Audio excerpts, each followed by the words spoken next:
great stories, things we shouldn't say, but we're gonna laugh about them anyway. Hey, welcome to Glick's Comedy Lounge, where the jokes go wild and the laughs get loud.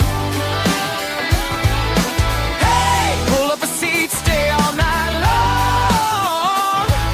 Tell a crazy story, sing along to the song.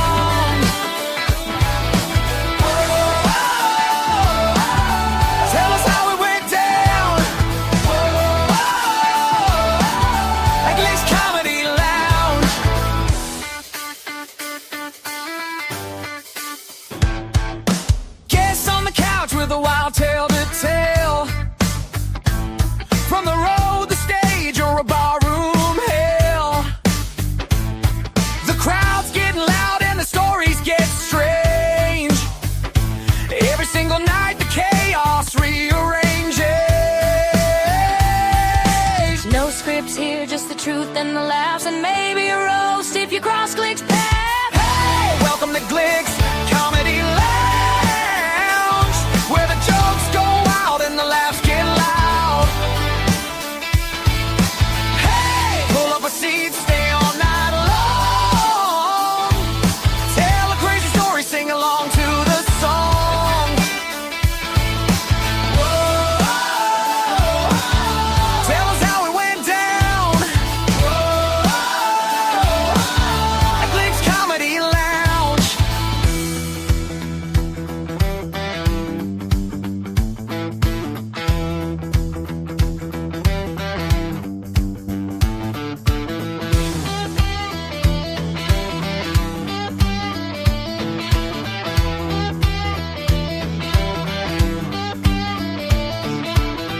Late nights, loose minds, stories all around.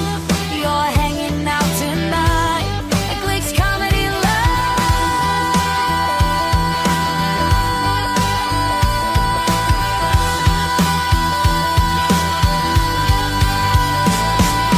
Hey, welcome to Glick's Comedy Lounge, where the jokes go wild and the laughs get loud. Hey, pull up a seat, stay all night long. Tell a crazy story, sing along to the song. Whoa, tell us how it went down. Whoa, at Glick's Comedy Lounge.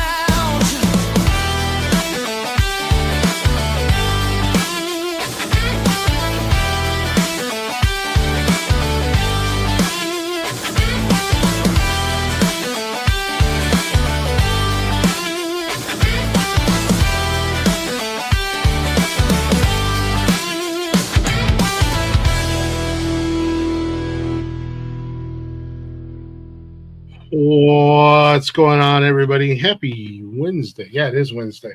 Holy crap. This has been the longest, shortest week of my life so far. Anyways, welcome to Glick's Comedy Lounge, right here on the Nonsensical Network, a little comedy unleashed. If you guys aren't following us already, go ahead and check us out everywhere. bio.link/Nonsensical Network. Got all them links, all them social medias there for you to follow us and tell your friends about, and check out all the shows, man. There's a ton of content on here. You're bound to find something you like or don't like. And then you can tell us how much you hate it. I don't care. But no, we do appreciate y'all listening and hanging out and following us. What up, Daniel? I see you in the chat. How you doing? But enough about us, enough about me. We're here for the comedy, and I am by no means a comedian. Don't claim to be one. But the cool thing about me is I get to hang out with some super funny comedians like the very funny, very talented Kim Wadsworth. What's going on? Hey, what's going on, man?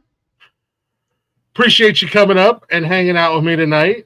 Taking a little bit of time out of your evening or day. I'm not quite sure the time difference. I never know. It's an hour. I'm an hour behind you. Okay. I always just tell people, like, make sure people understand I'm in Eastern time zone. So however that works for you. No, I do appreciate you coming up and hanging out. I've been really enjoying this show. It's a newer show here on the network. And shout out to not only you, but all the other comedians. You guys flooded you kicked the doors down wanting to be a part of this show. And I've been having a lot of fun. I didn't know where it was going to go. I'm just a fan of comedy. So with it, I've discovered a lot of new comedians that I like. And hopefully, you guys are busy enough that you get to make it out to the Midwest, or if we decide to go on a road trip and we can see you out on the road sometime. Yeah, that's cool. I as close as I've gotten to doing comedy in Ohio is I did a show in Erie, Pennsylvania. So that's kind of it's a little bit away. Just a little it's right up the road, a couple hours. A couple hours away. Yeah, neat place, neat comedy scene there for sure. Erie, I've only been there once, and it's like I want to go back. It's a really cool kind of hidden gem up there on Lake Erie. Yeah. So I don't know if you're supposed to drink the water there. I don't know how that goes. I wouldn't drink the water anywhere within like 100 miles ish of Lake Erie, just to be safe. Right. Yeah, it's that's it. Lake Erie, all of Lake Erie. Shout out to anybody on the coastline or the lake line, not the coastline. You are a special breed of people, and we love you. For sure. I went up there one winter, and there were people. It gets cold up there, and it starts freezing, and there's people on there with snowmobiles and doing all kinds of crazy junk on the water, and I'm like, ain't no way. It looks solid, but no.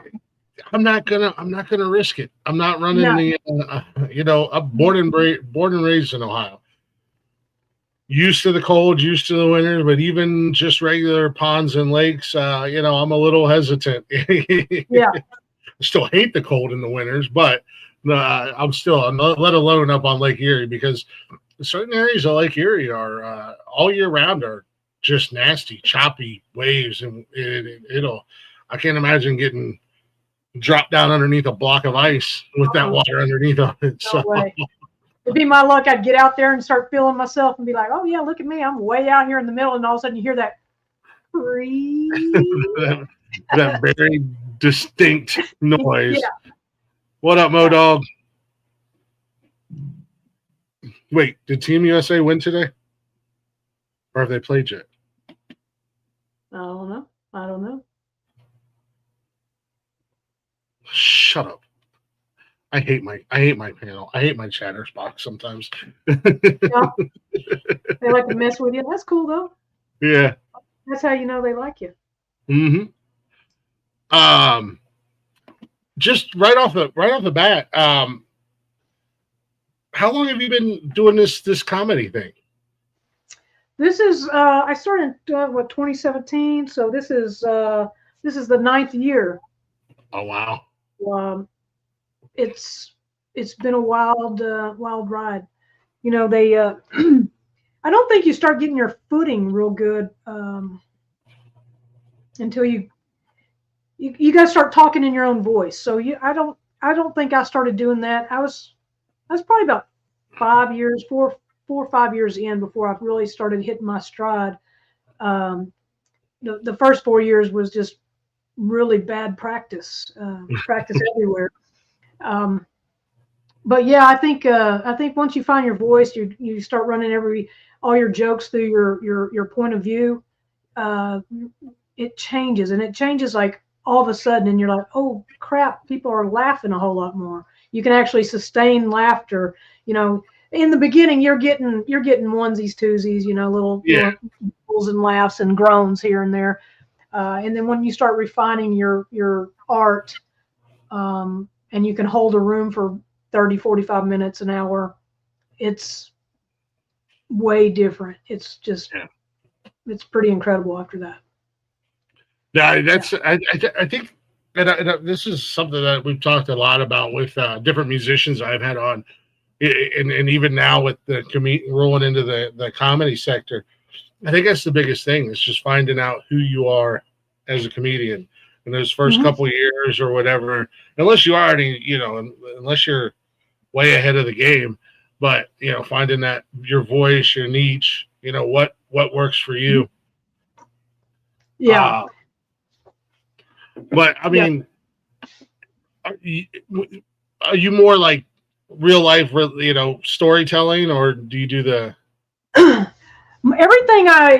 I say on stage comes from a real life experience. I'm not super good at telling these lengthy stories. Some people are so good at it, and I'm like, oh, I hate you. They're just so good at it. But I've tried to take a story, like I've got a story from high school that is so hysterical that I've got this friend group that I've had for 40 plus years. And every time we go to any party and everybody's, we got the beer in the hand, everybody's like, hey, Kim, tell that one story, and they know the story. It's the story. Yeah. And I tell the same story for 40 freaking years. And it's hysterical. And we laugh and we joke and we poke and the story just gets bigger and bigger and bigger. And I've tried to put that on stage and it does not work. It just does not work. It's not that it's not funny. It's a real life thing, but there's just an art. There's a way to build a story and make it funny. And I don't have quite that. I'm more quick in and out, observational. I'm going to tell you a little piece of my life and then I'm going to joke it up. I'm going to tag it and punch it and tear it apart. That's yeah.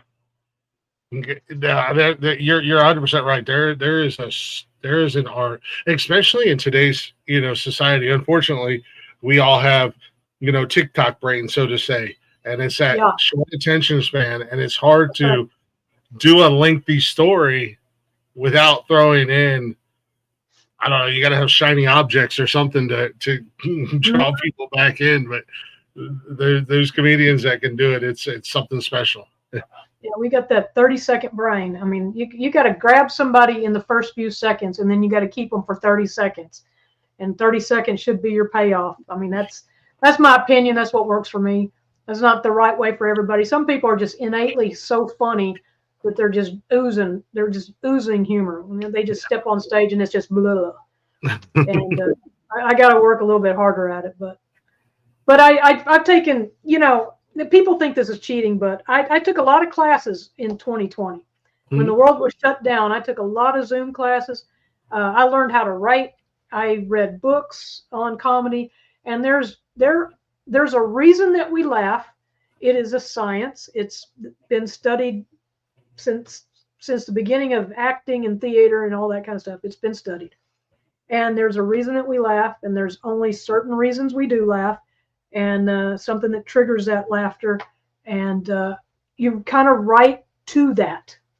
So you start off with your premise or your joke. I write things backwards. I usually come up with the joke first from something dumb that's happened to me in my life, and I go, that would be a funny joke, and that usually becomes the punchline, and then I write it backwards. But there's just, you got to put some switches and some misdirects and some stuff in there that just brings people in, makes them laugh. Yeah, you got. Yeah, I mean, I think that's It's the same thing with music. With music, you got to have a hook. It's your comedy hook. It's the reason that somebody taps their toe and sings the song. It's the same thing. People, believe it or not, people will go up, leave your comedy show, and they'll go say, "Oh my gosh, I saw this comedian, and this was a joke." And they're not going to tell it right because you don't ever just repeat a joke right. But they're going to be laughing, and the friend's going to be going, "That's the dumbest thing I ever heard." Yeah. And then they'll come to the show. Yeah, you had to be there. You know what? She's doing a show tomorrow night, but go buy tickets. Right. There you go. That's a good way to sell tickets too. When you try to, after when you guys leave tonight and you try to tell your friends and you ruin my jokes, just remember I'm here tomorrow night. So tell your friends to come and sit down there. That's actually great to end the show like that. Hey, come see me tomorrow night. Bring your friend, because when you tell the joke, it's not going to be good. There you go. It's man, going to see live comedy as a fan is such a great experience, because like you said, there's a reason why we laugh, why we want to be scared, why we when it comes to theater, movies, comedy, whatever, But there's nothing better than, to end a hard week, go see a comedy show, especially if the comedian is really enjoying themselves. And it's different from a musician who's going to be running all over the stage and jumping off of speakers and doing backflips and stuff like that. But you still have to have a stage presence. Yeah. How is now, you've been doing it for a little while now. I'm sure the first time you got up on stage was a little nerve-wracking. So I have a theater background. So okay. And I'm not scared to give a speech. I'm not scared of public speaking like most people. So that never bothered me. The thing that it took me a long time to do comedy. I didn't start doing comedy till I was 50. So it took me a long time to, I don't know if it was getting up the nerve, because I always knew I was funny. I mean, I was the kid that was getting everybody in trouble in school all the time. All my reports were like, talks too much, no. Yeah, so I always knew I was funny, but I guess it was a fear too. One was a fear of, can I make money doing this, because I've got to have money to live. Mm-hmm. And the second thing is, am I funny? Am I fun? Does that translate to the stage? I'm funny out here, but am I funny up there? And I really, when I went to that first open mic, and after I'd taken a little tiny class on kind of like a little bit of joke structure, very little joke structure, and I wrote a handful of jokes, and I went to the open mic, and I thought it would just be silence, crickets, or whatever. And it wasn't. And as soon as somebody laughed for the first time, it's like a shot. It's like, give me another one. Give me another one. And it's a drug, man. And even when they didn't laugh, even if, the joke wasn't written correctly or whatever, and they didn't laugh, it didn't land, it didn't hurt like I thought it would hurt. I just went on to the next joke. That's the part that I thought it was gonna crush my ego, and I'm like, I'll never do this again. And that's not what happened. It's just like, oh, okay, well, I'm up here now. I might as well just stay up here and finish this crap that I got to give you. Yeah, right. And I think, and please feel free to correct me if I'm wrong, I think that's the great thing about open mics. People go to them. Most of them, and I've been to quite a few myself. Most of them are in bars or breweries or something like that. You might have 20 people there, 15 of them are doing something else, and then the other 5 are, so it's like, if I shit the bed, I shit the bed. I'm just up here trying to practice, lock my skills in, and if I get a few laughs, awesome. Yeah, so open mics are a really good tool, especially when you're very first doing this and learning how to write jokes and see what lands. After a while, you can write a joke and go, oh, that's a good joke. And you pretty much know, in your point of view, with your act outs, with your stage presence, that joke is going to hit. You just pretty much know it. And if it doesn't, you learn to rewrite stuff on the fly, kind of. I mean, you're in mid-sentence, something doesn't hit, your tag's not going to work. So you kind of rewrite it in your head as you're going. Yeah. And that works a lot. But somebody said that you don't go to open mics to win open mic. Yeah. You don't go to open mics to be the best comedian at an open mic, because comedians are going to just sit there and laugh at their bros and be like, oh, that's so cool, bro. Oh, you told another dick joke. That's so cool, bro. And because there's not a lot of women there, I did write a poem about it and do it at an open mic one time. And anyway, that didn't maybe go off as good as I thought it would. But anyway, you go to an open mic and you bring your new material in there and you work it.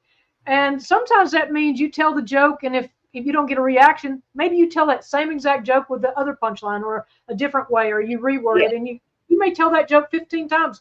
I got 3 minutes up here when you're going to hear it 15 times, this same joke. Let's see which one you like best. And then just move on. Just go. You don't need 3 minutes. Maybe you need to just tell that one joke and hit the bricks. Go do something else. If you're at an open mic, from the time you get there needing to work on stuff, drinking 15 beers and then closing the place down, maybe you're there for the party. Yeah, right.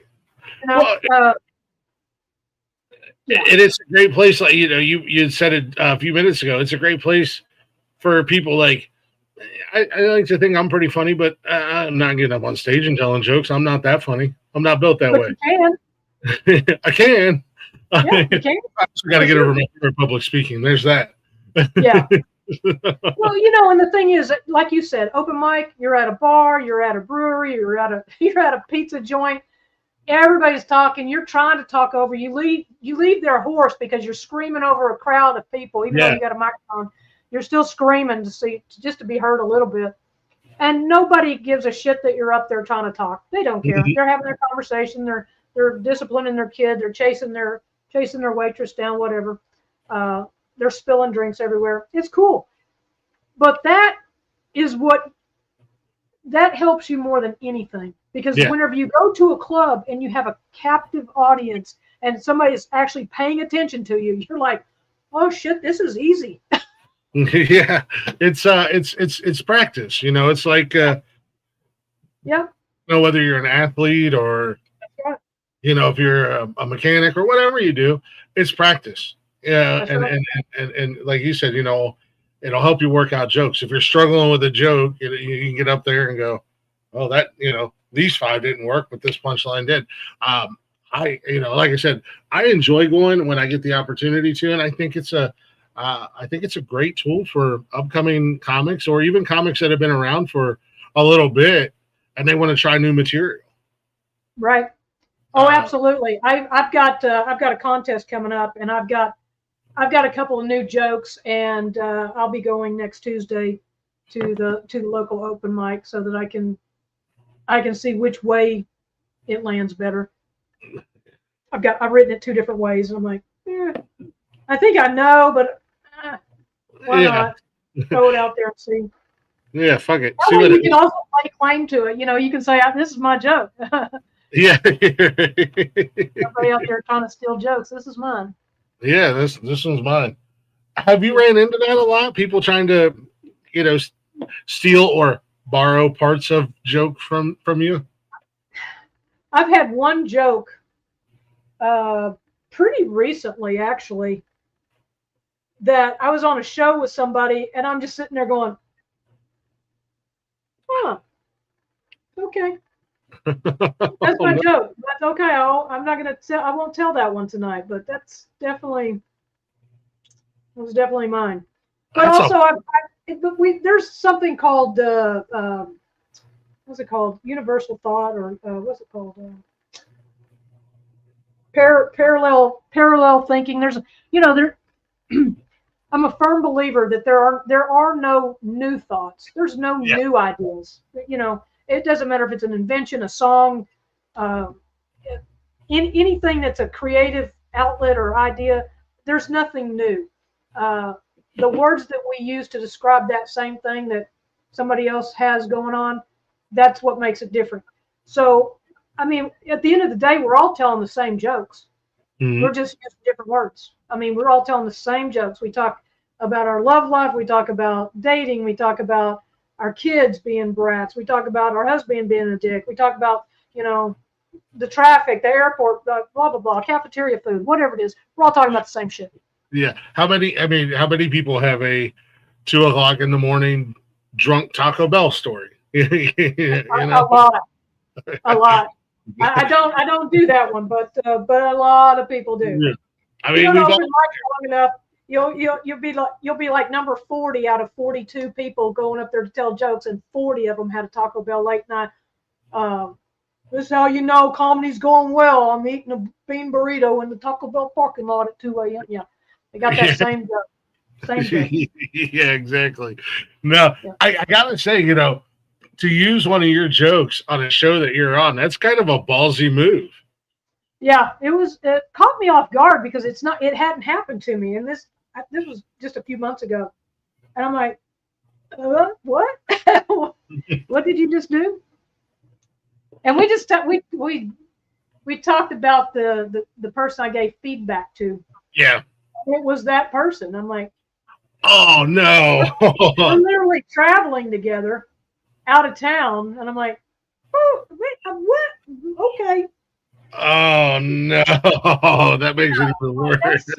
It's not like we had a bunch of people on the show. There were two of us, you know. Yeah, yeah. That is a cold-blooded move right there. Like, man, Yeah. what a set of brass ones. And it was a joke about my kid. And the crazy part about it is it was almost word for word. And I'm like, damn it. Now I just have to take all the jokes about my kid and put them over here somewhere and not use those jokes, because I'm not going to come back in and go, oh yeah, speaking of kids, I got one too that's sort of like what she said. Yeah. You know, almost exactly what she said. I'll just repeat what she said. No. Yeah, Yeah. almost word. It's crazy. It's Yeah. How crazy similar. We live almost the same life with our kid. Yeah. It's wild to me. I mean, but yeah, like you said, I mean, now that's a totally different subject. That's a totally different move right there. But we all have a lot of similar experiences. Yeah. There's very few people like, I want to. We brought up storytellers, and I think one of the best storytellers out there, maybe one of the best to do it, is Kreischer. And nobody can repeat the machine story. That's a one of a kind. Like, you can't repeat the Russian mafia story in any way, shape, or form. But I love Brian Regan's emergency room story. Mm-hmm. It's hilarious. It's funny. He's there's a guy. God, I'm gonna get you his name. He does like a 10-minute bit on beavers, and it is hysterical. Hey, that's me. Yeah. Hey, well, that's me. All right. That's awesome. That's my lovely girlfriend and producer. She's gonna make sure she gets the links in there. Awesome. Sweet. You got it. I'm gonna get this guy's name, the comedian that talks about beavers. He's got a. Brian Regan is a guy that I always seem to forget about, and then I'll see him in town or something. I'm like, oh, I fucking love him. Who's that? Brian Regan? Yeah. He does this thing with his mouth that is hysterical. When he's telling a story, he does that thing. Yeah. And it cracks me up, and that's his act out, because I learned that you don't even have to say words sometimes to get a laugh. Yeah. Sometimes it's a facial expression, and sometimes it's a pause. And one of my favorite things to do is to talk about something that's a little naughty. I haven't crossed any lines. I'm not talking about anything explicit or anything like that, but it's on the edge of being a little bit risque. And then I look at somebody directly in their eyeballs, and I just pause. And then after I'm done with that pause, I'll go, I mean, you feel me, right? You've done that. make it awkward. I just love it.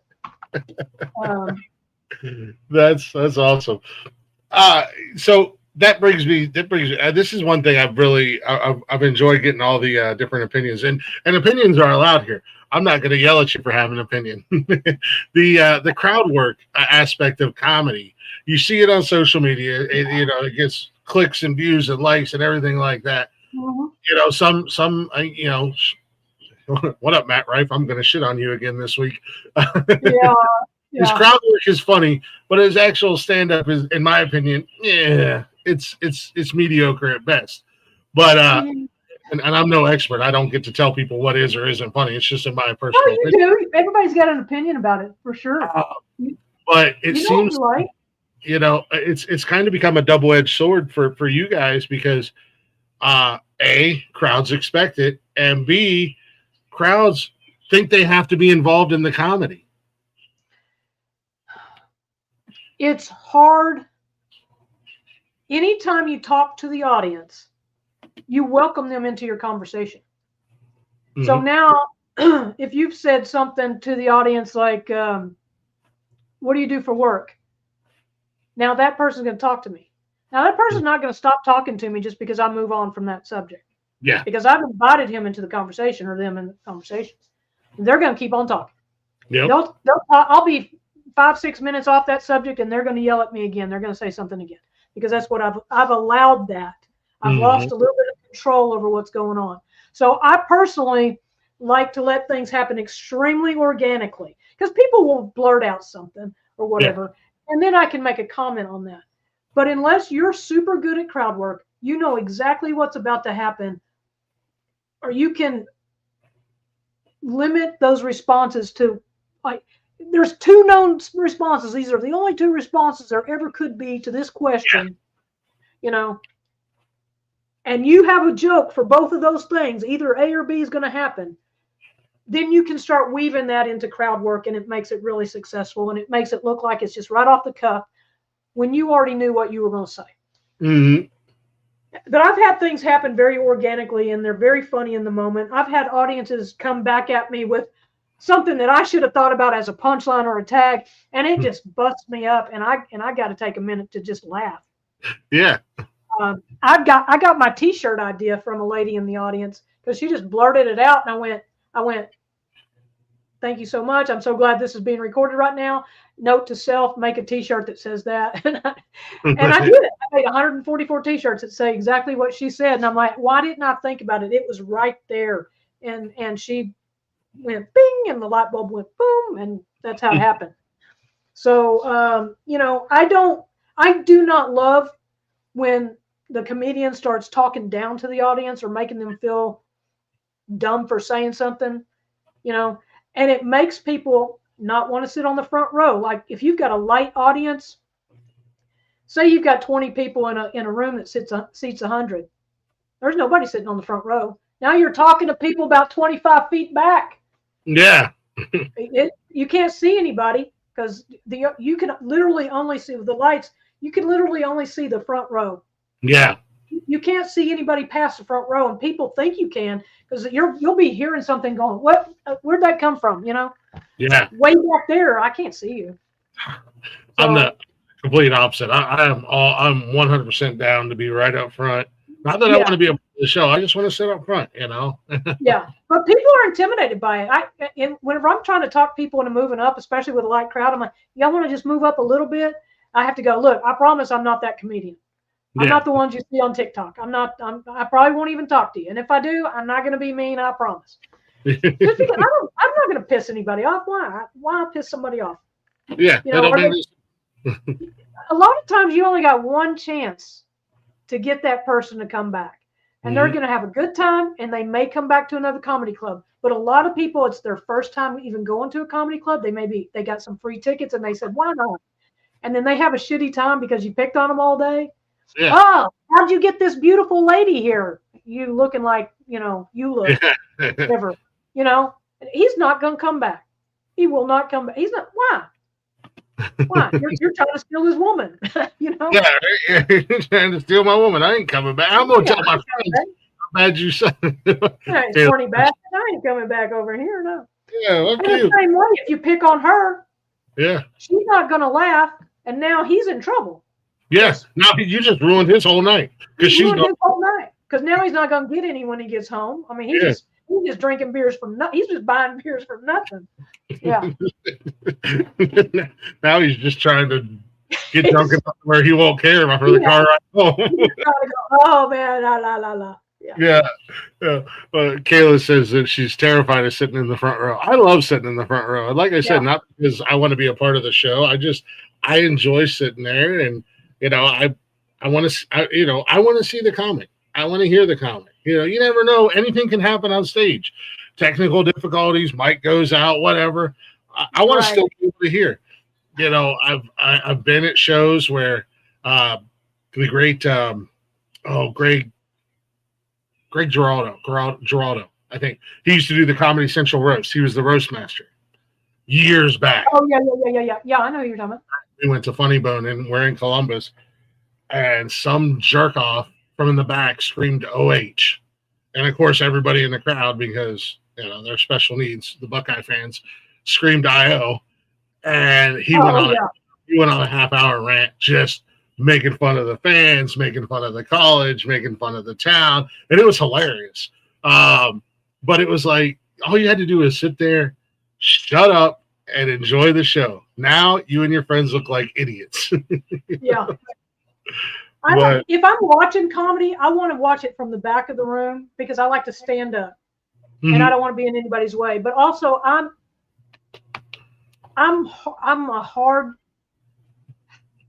not a critic of anybody, but I watch it through a different lens. Yeah. And I watch it, and if you're real professional, I'm learning from you, and I'm learning what you're saying and why the audience is laughing, and I'm putting that into my file. Like, okay, that's what he said. That's why they laugh. And I'm trying to analyze everything you're doing, and it's terrible, but it is what it is. So it's real hard to get me. And if you get me, I'll be the person that in the very, very back going, ha! And if you hear that, you know that's a funny damn joke. I mean, that's a funny joke. You got me. That's as much as you're going to get because I don't want to disturb the whole show. But just know that was funny to me. So I sent you the guy's beaver clip. His name is Kurt Braunall or whatever. And he talks about beavers, and he just goes on and on and on. And that might not be the right clip, but you can just look it up from there. But it's everything about beavers. It's nothing nasty. It's just the animal beavers. I mean, he talks about everything from their tail to their teeth. But it's so funny. I mean, it's just dumb. It's just dumb. It's dumb funny. No, I like the dumb funny. I am a fan of the dumb funny, but I'm a big dumb animal. It's 12-year-old boy funny, and that's and I love 12-year-old boy funny. Farts are funny. I still think farts and boogers are funny. That's funny to me. I don't care. I'm very immature. I'm dumb. What can I say? I have said it. I've said it a million times. Guys, boys, men, whatever. We stop maturing at about 14 years old because dick jokes will always be funny. Farts will always be funny. Boobies will always make us smile. It don't matter how many times you see it. You can see the same pair of boobies 1,000 times. You can be with your wife for 30 years and see them, and they're still going to make you smile every time. Why? Because in our heads, we're still a dumb 14-year-old kid. Well, I'm a dumb 14. I'm a dumb 14-year-old kid too. I just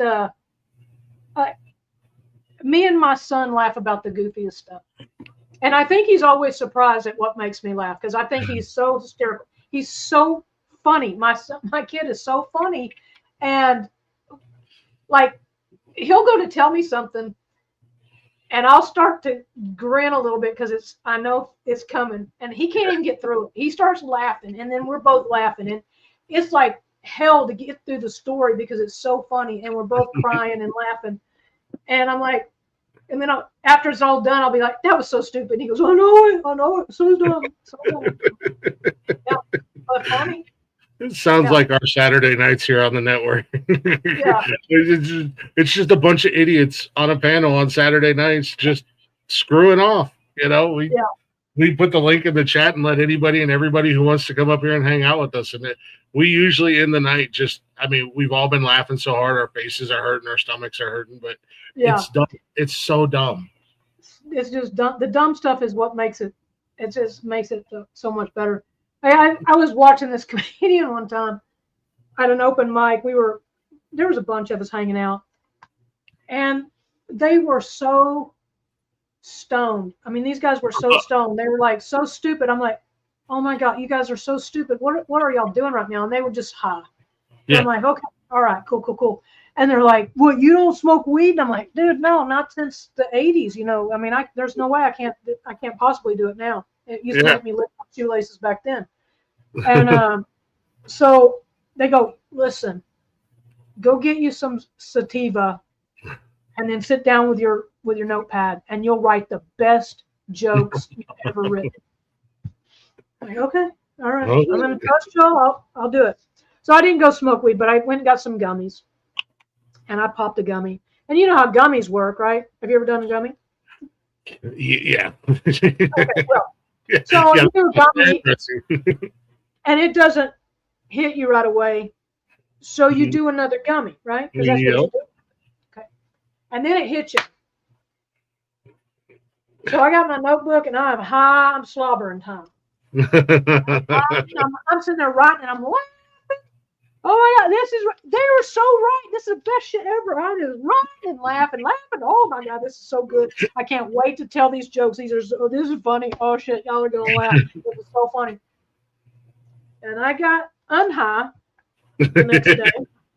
And I get my notebook out and I go, I can't wait to read these jokes. I'm going to go right to the open mic. I'm going to tell these jokes.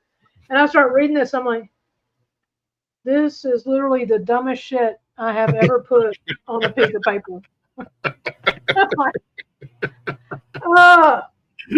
that's so dumb. I was like, I don't know where I came up with that stuff. I'm like, so I don't do anything. I just don't. I'm just so super on the straight whenever I go to clubs and stuff. I won't even drink a beer before I go on stage because I don't want to be inhibited in any way to just be raw. Yeah. I can't. It makes me just so dumb. I've had two experiences with the gummies. One, great. First time ever. It was cool. I blasted off. I had a great ride. Yeah. Second time, it was the problem was I think I got too brave the second time. And the first time it was like half a gummy or like a quarter of a gummy, then a quarter, then a quarter, then a half, and then another half. And I'm like, oh, okay. Second time it was pop a full gummy, and then 15 minutes later, have another half. And 2 hours later or so, I was found looking like a crime scene in my shower, butt naked, with the water running, half of my body hanging out, and half of my body. Oh yeah, you can't get on high. You cannot get on high. Yeah, and that was after I took my guts out, and I was just like, I'm good. 2 experiences, one bad, one great. I'm good. I don't need to do that anymore. I'll just drink my beer and be happy. I had stopped drinking for a while, and I don't drink. I drink very rarely now. I was a really, I don't know if I was a bad drunk or a good drunk, but I was bad at being good at it, I guess. I don't know, or good at being bad at it. Yes, I totally understand that. But I drank a lot. I was a binge drinker, and I was, my goal, my aim was just to black out, Yeah. So I did that for a long time, and then whenever I got a little bit more sober, I was like, I don't even know that I like this so much anymore. And so I very, very rarely drink. I'll have what is it called? A White Claw every once in a while, or an Angry Orchard. And I'm like, I can do like half an Angry Orchard and be like, okay, the room is already spinning. It's enough. But I got me some White Claws. My across the street neighbor, they were turning 40. So they had a big 40-year birthday party. I thought, well, I'll just get me some White Claws over there. And so I'm over there drinking some White Claws with all these youngins, and they break out the gummies. They're like, you want a gummy? I'm like, are you doing a gummy? They're like, oh yeah, we're all gonna do gummies. I'm like, well, hell yeah. What? Of course I'm doing a gummy. Come on. Look at me. I'm a gummy kind of girl. Yeah. So I do the gummy, and I'm drinking and doing the gummy, and I'm starting to get a little woozy, and they come back around with another gummy, and they're like, are you in for another gummy? I'm like, yeah, that one didn't hardly do nothing, man. Yeah, of course I'm down for another gummy. So I do another gummy, and I'm drinking and doing a gummy, and the second gummy. And it hit me like a freaking lead balloon, dude. I crawled my ass across the street. I live directly across the street. I crawled across the street, crawled into the house, hung onto the bed for as long as I could till I made my way to the throne, and lost everything. Yeah. I mean, and I was so high and so dizzy, and the room was spinning. And I went, I said to my girlfriend, I said, don't ever let me do that stupid shit. Don't do it. Don't watch me a little bit better next time. Yeah, you have to of watching me. You have to be a better babysitter. That's right. That's right. Did you have Obviously, to? I lose control whenever there's peer pressure. So it seemed like it was just a very little bit of peer pressure. Yeah, it wasn't much. I don't need much to go off the rails. No, I don't. Yeah, no, that's the guys on the network. They have my second gummy experience. They have the infamous photo of me stoned out of my mind. Once the world came back to me, still stoned out of my mind. I'm like shirtless, and I've got this sandwich that I made that was like peanut butter and banana and potato chips. So there was like 6 slices of bread on there, like, and I've got a bag of chips, and I'm standing back here just as happy as can be, so proud of myself. And I'm like, I'm not gummy. I'm not. The next morning, I'm like, yeah, I'm not gummy guy. I'm not. That's not. No, dude, I'm not. I went to Colorado for my girlfriend's 50th birthday, and her brother's there, and he's a huge stoner. And so I bought some of I bought one of those cartridges for him. I wasn't partaking in it. I know my limits. Weed nowadays is way too much for me. Yeah. So I get one of these cartridges, which is even worse. I mean, the THC levels up there, right? And I go to him and I said, Johnny, I got this weed pen for you. I said, but whatever you do, don't suck on this thing like it's a 1970s bong hit. Don't do it. You're gonna. So I give it to him and I walk off a minute. The next thing I hear is, and I turn around and he's got that weed pen in his mouth and he's sitting there giving it hell, doing the thing. And I went, Johnny, no, put it down. And it was 10 minutes. And I look over and he's like, he is passed out. I mean, passed smooth. So I'm like, and he's an old school guy. I'm like, if he fucks him up, it won't really tear me up. Can you relate, baby? My girlfriend's sitting here. She's dying. She's laughing. Yeah. I think that's been there, right? Yeah, I think that's an every night thing here. And she's like, "Yep, I understand." Yeah. For me, it's like it looks like so much fun. It's like, man, y'all are having so much fun. Look at y'all. Y'all are calm. Y'all are, and I really want to do. I mean, I want to be so good at it, but I am not good at it. And then I get to that level of high where I'm like, everything is making me so paranoid. I mean, it creeps in on me, and I'm like, oh, they're coming to get me. I don't even know where I'm going to hide with this power. Right. Wrong strain, she says. Yeah, no, I like it. That's what they say, but I don't know. I've tried them all. I've had my stoner friends.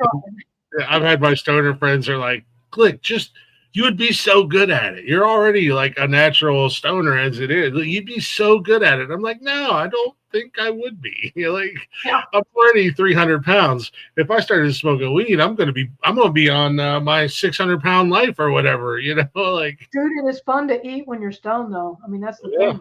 And when they put it in food, that's an even better thing. My friend was making these Rice Krispie treats, and they were delicious. And she brought me one time because I was telling her, I'm like, man, I'm really having a hard time sleeping. You just need a little bit of weed, and you'll have the best sleep. And I'm like, you think so? Oh yeah, I know a guy who makes these awesome Rice Krispie treats, and I'll bring you one. Okay. Mm-hmm.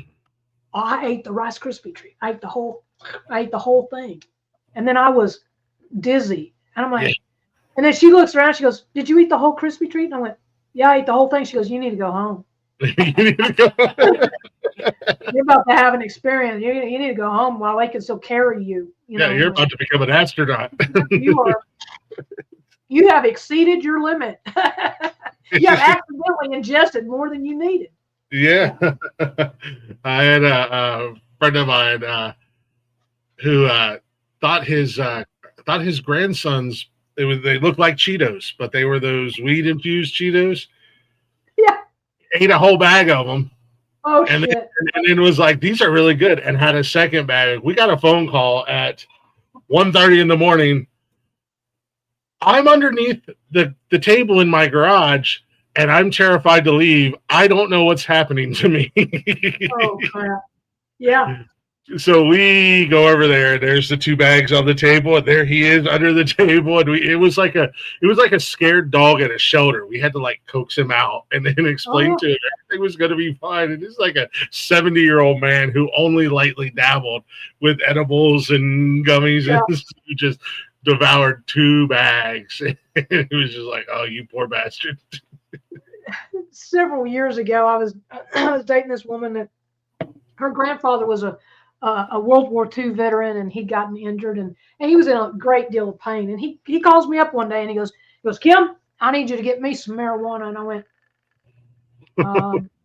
well, Papa, I don't know why you would call me. I guess maybe I look like the kind of person that he would call as that type of person. Yeah. So I said, I can call around and see what I can do. And he's in his 70s. I mean, he's an old man. He's suffering, and I'm like, I'll see what I can do. So I made a couple phone calls, and sure enough, I was able to accommodate him. But Yeah. I bring it over there, and I'm explaining it to him. And my friend rolled it all out for him and everything. Didn't have to do much. And I said, look, this is not a cigarette. Do not treat this like a cigarette. A little bit goes a long way. Mm-hmm. So we go over there. We're over there at Christmas time, and he disappears into the other room. And I was like, Marissa, go see where your pawpaw is. Go down the living room, and he's got that thing fired up, and he's just puffing on that thing like crazy, like smoking just like a cigarette. And Yeah. I went and got it away from him and put it on. And I said, you're trying to get me in trouble over here, you know. Quit doing that. And he was so stoned. He got up and laid in the hall Yeah. and passed out. And everybody's like, what's wrong with him? Oh, he's had too much to drink. He's just drank one too many, you know. They just left him there, covered him up with a blanket. He's so stoned. He's spending the night there. That's where he's spending the night. Yeah, that's definitely one of those less is more. Less is more, for sure. Just leave Papa in the hallway. He'll be fine. He'll sleep it off. Yeah. Like, I never wanted to do stuff until I was drinking. Like I said, I drank a lot. So every time I reached my maximum drink level, I was like, yeah, let's do some other stuff. It's crazy. So that's always when that happened. That's always been me. I've always been a drinker. Yeah. Used to drink a lot. I didn't need anything to enhance the party for me. I just needed, my beer or my liquor or whatever, and I was good. And over the last couple of years, I mean, I still drink, don't get me wrong, but I typically only drink on Saturdays. The rest of the week I'm drinking my Pepsi or water. I try to drink more water, but that's fucking boring. So yeah, it is boring. It is boring. I'm with you. I'm with you on it. Yeah. I discovered as much beer as I've drank in my life, I really don't like beer. I don't like the taste of it. I mean, I like a cider, but I really don't like it. So it was real easy for me to give that up. But I had to start drinking stuff I absolutely do not like to get over that hump of, So when you drink something that you don't like, you don't sit there and drink them all night. Yeah. Like, I don't love White Claw because they're like, meh. But you can drink one or maybe two and be done with White Claw. Yeah, but I'm a firm believer. I may not like this, but after three or after 3 or 4, you're gonna love it. It's like, this isn't so bad now. Pour me a double. Yeah, I know. Yeah, I know. Yeah, no, that's what I've discovered. I'm like, I like to, every once in a while, I like to have like one of the like a Mike's hard lemonade or one of the wild cherries or black. I'm not a big fan of them. So I have to limit myself to just one because if I go past that one, because they are pretty strong, especially since I like to buy the tall boys, which I guess that's technically 2. But if I go past that one, I'm going to drink an entire 12-pack of them and hate myself. That was always me. Yeah. It's not that I look, I can go out and have a drink. Mm-hmm. It's not a problem. But if I have the other drink, then it's going to lead to another drink, and then it's going to lead to me staying here all night, and I'm going to be tore up by the time I leave. Yeah. That's just the way it is. Because the party starts happening a little bit faster, and the laughs, and you're giggling, and you're having fun, and you're shooting pool, and you're doing the stuff. And I used to play in pool tournaments all the time, and there's nothing that goes better with pool than beer. Yeah. And I could never play pool sober. Oh, I know a lot of people that are like that. I had to get a little bit blasted. I don't know if it made my eyes crossed enough where I could see it better. I don't know. But it was always like that. The more I drank, the better at pool I got. I'd drag my ass around the table drunk going, yeah. Most people know me and know that it's time to shut it down and cut me off if I say one more, just one more. Yeah.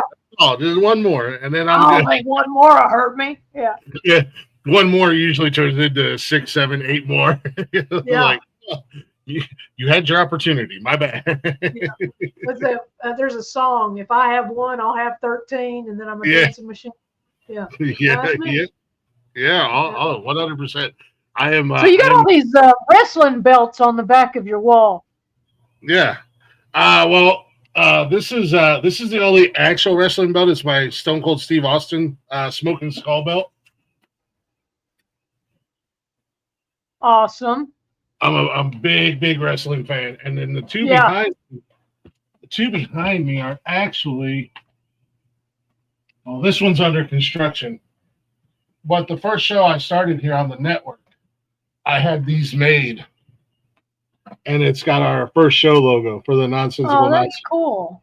So this is it's a full 8-pound leather strap metal belt. That is cool. The other one I'm going to probably wind up putting the network logo on, because they sent me that. The company that I ordered it from sent me the first one, and I had it for not even a month. And they're just vinyls on it, but they started peeling off. Oh, yeah. I reached out to HR, or their customer service, not HR. That's a lot of it. Oh shit! Cool. We're just gonna knock everything down. Now the whole room's under construction. I did it now. No, so I called their customer service, and they're like, "Oh, we feel terrible. We'll send you a brand new one out ASAP. We'll get it out there to you."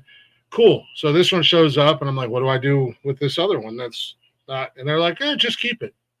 Yeah. That's awesome. Shout out to Trophy Smack. Yeah, I'm a customer for life just from that one interaction. But I got to finish peeling that one off, and I think I just got to settle on a network logo that I really like, and I'm going to slap it on that one. Cool. But it's cool. I mean, I'm a big wrestling fan, and I'm like, yeah, I'm a nerd. Don't mind me. That was our Saturday night whenever I was a kid.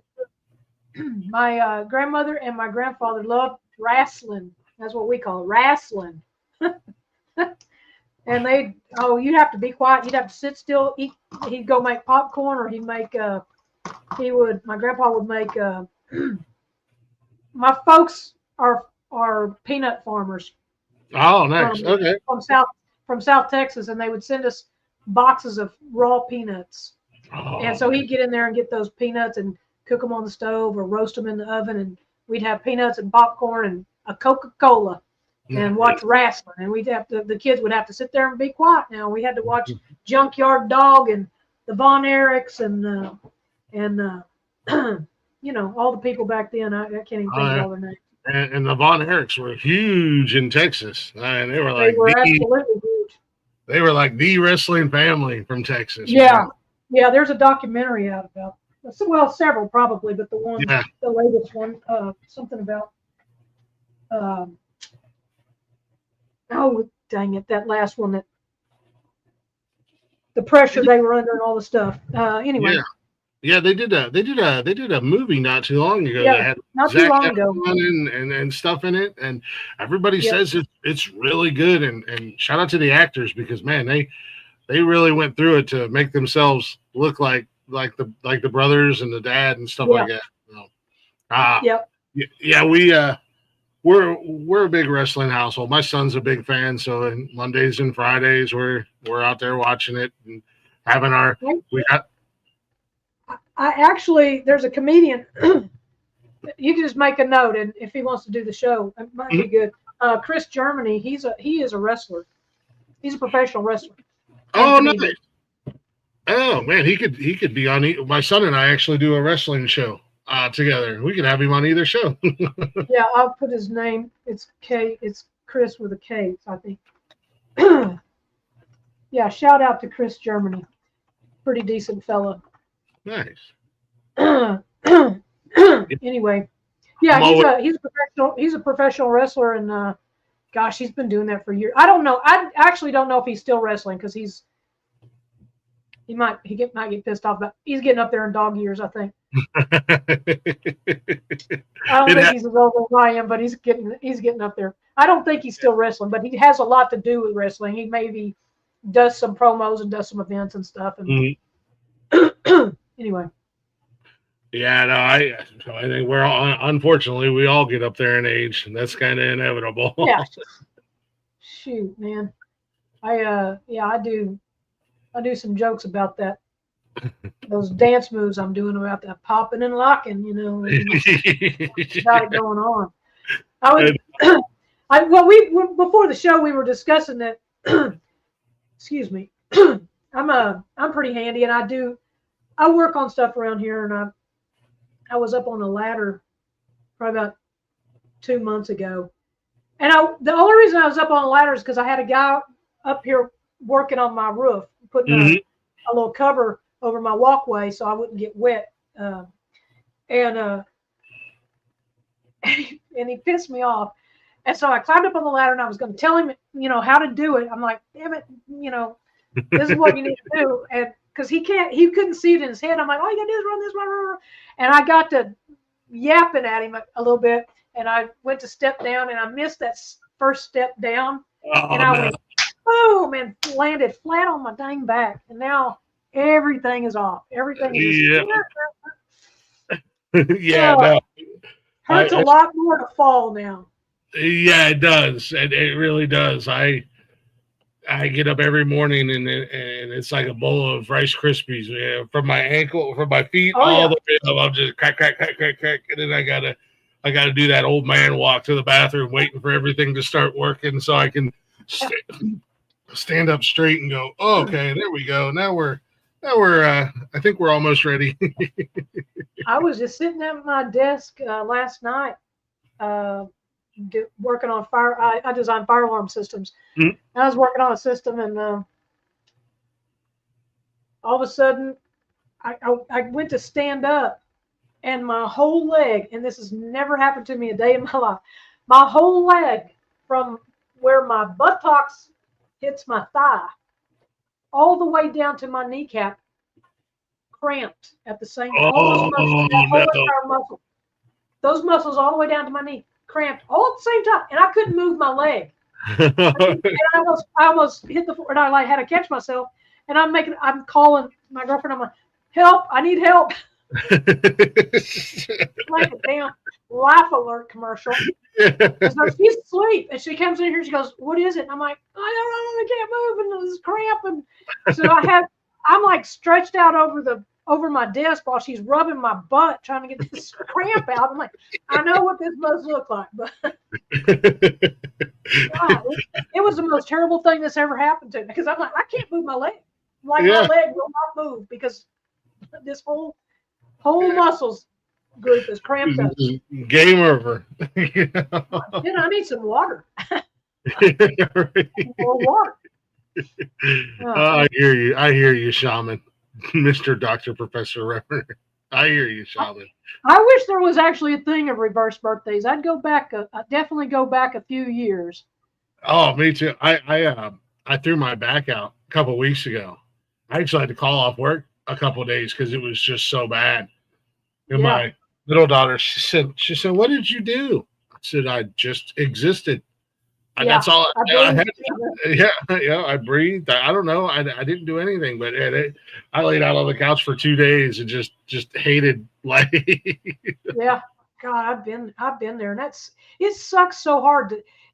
That's the worst phone call to ever make to anybody. It's like, well, I did it this time. I yawned, and now and now I'm half dead. I have literally spent a weekend in bed because I farted and threw my back out.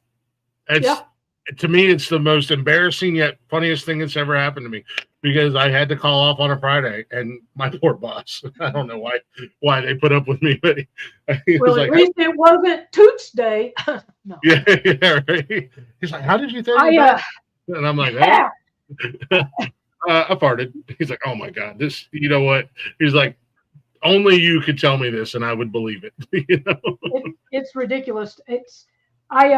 I did something to my back and I could not get off the toilet. I could sit down, but I couldn't stand back up. And I mean, for like 2 weeks, I had to go, okay, I'm done. I need some help in here. And I was walking around on a walker. It was. Yeah. Let me tell you something I never ever want to do. I never ever want to be that old person that walks around with a walker. And now I know what those tennis balls are for. I mean, it's like, yeah, I do not want this. No, I do not want this life. Shoot, man. I'm just gonna do it the further you want it. I'm further away you want to go. She's gonna get me a motorized chair. Skip the walker. Yeah. Have you seen those new leg braces basically that they're given to they're helping people that can't walk?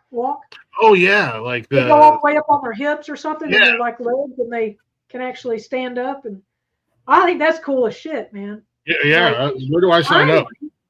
Yeah, finally. Yeah. I'm 100% locked in. Make me a cybernetic super soldier or something. I'm all in. Where do I sign up to be? Where do I sign up to be a dummy for this project? Heck yeah. Give me some Wonder Woman bracelets to go with it. Yeah, right. Yeah. I like superheroes. I'm sorry. Hey, I'm right there with you. It makes sense. Make Sasquatch sized chairs.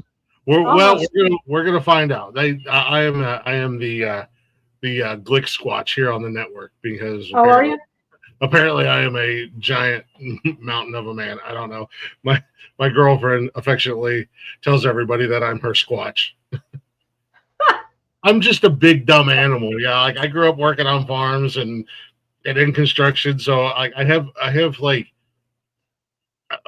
back in the day my buddies called it hillbilly super strength, which is like nice. Equivalent of hard strength, but 10 times stronger. Yeah, nice. And I just pick things up and I move it with ease. And now you wonder what's wrong with your back. Oh yeah, no, trust me. I know the reasons why I hurt. It doesn't stop me. Yeah. Washers and refrigerators and couches. Yeah. Like, it's not just things. They're I mean, something that normally would take at least 2. Well, I don't know. Sometimes rednecks are a little bit stubborn. I mean, I live in the country. I grew up in a dot on a map. I've been around rednecks my whole life, so rednecks are kind of stubborn.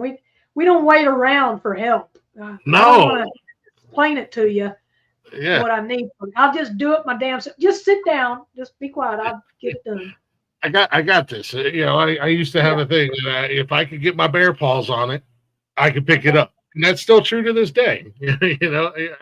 At work, every time something heavy needs picked up, hey, just get Glick. He'll do it by himself. He'll probably only use one arm at that. Yeah. I'd be the person. I used to be out on job sites, pulling wire and doing all the stuff and hanging fire alarm devices and stuff. And I was always the one getting yelled at because we'd have to put those duct detectors in, and we were in this gymnasium at a school. We were at a gymnasium in a school, and I was having to put duct detectors in, and they go way up, 25 feet up in the air. Oh yeah. And so I'd be outside of the lift on the ducts, screwing in the duct detectors, doing all the stuff, and that you're not supposed to do that. I mean, you get that real big, that's an OSHA violation and all kinds of other shit. And so I was always the person climbing, stretching, jumping off of shit. Nothing bothered me until it all bothers me now. Like I remember every time I jumped out of swings now. I have been told every tree I jumped out of as a kid. I feel every bit of it. I have been told many a times over the years that I am a walking OSHA violation, but the job gets done. Right? The job gets done. Yep.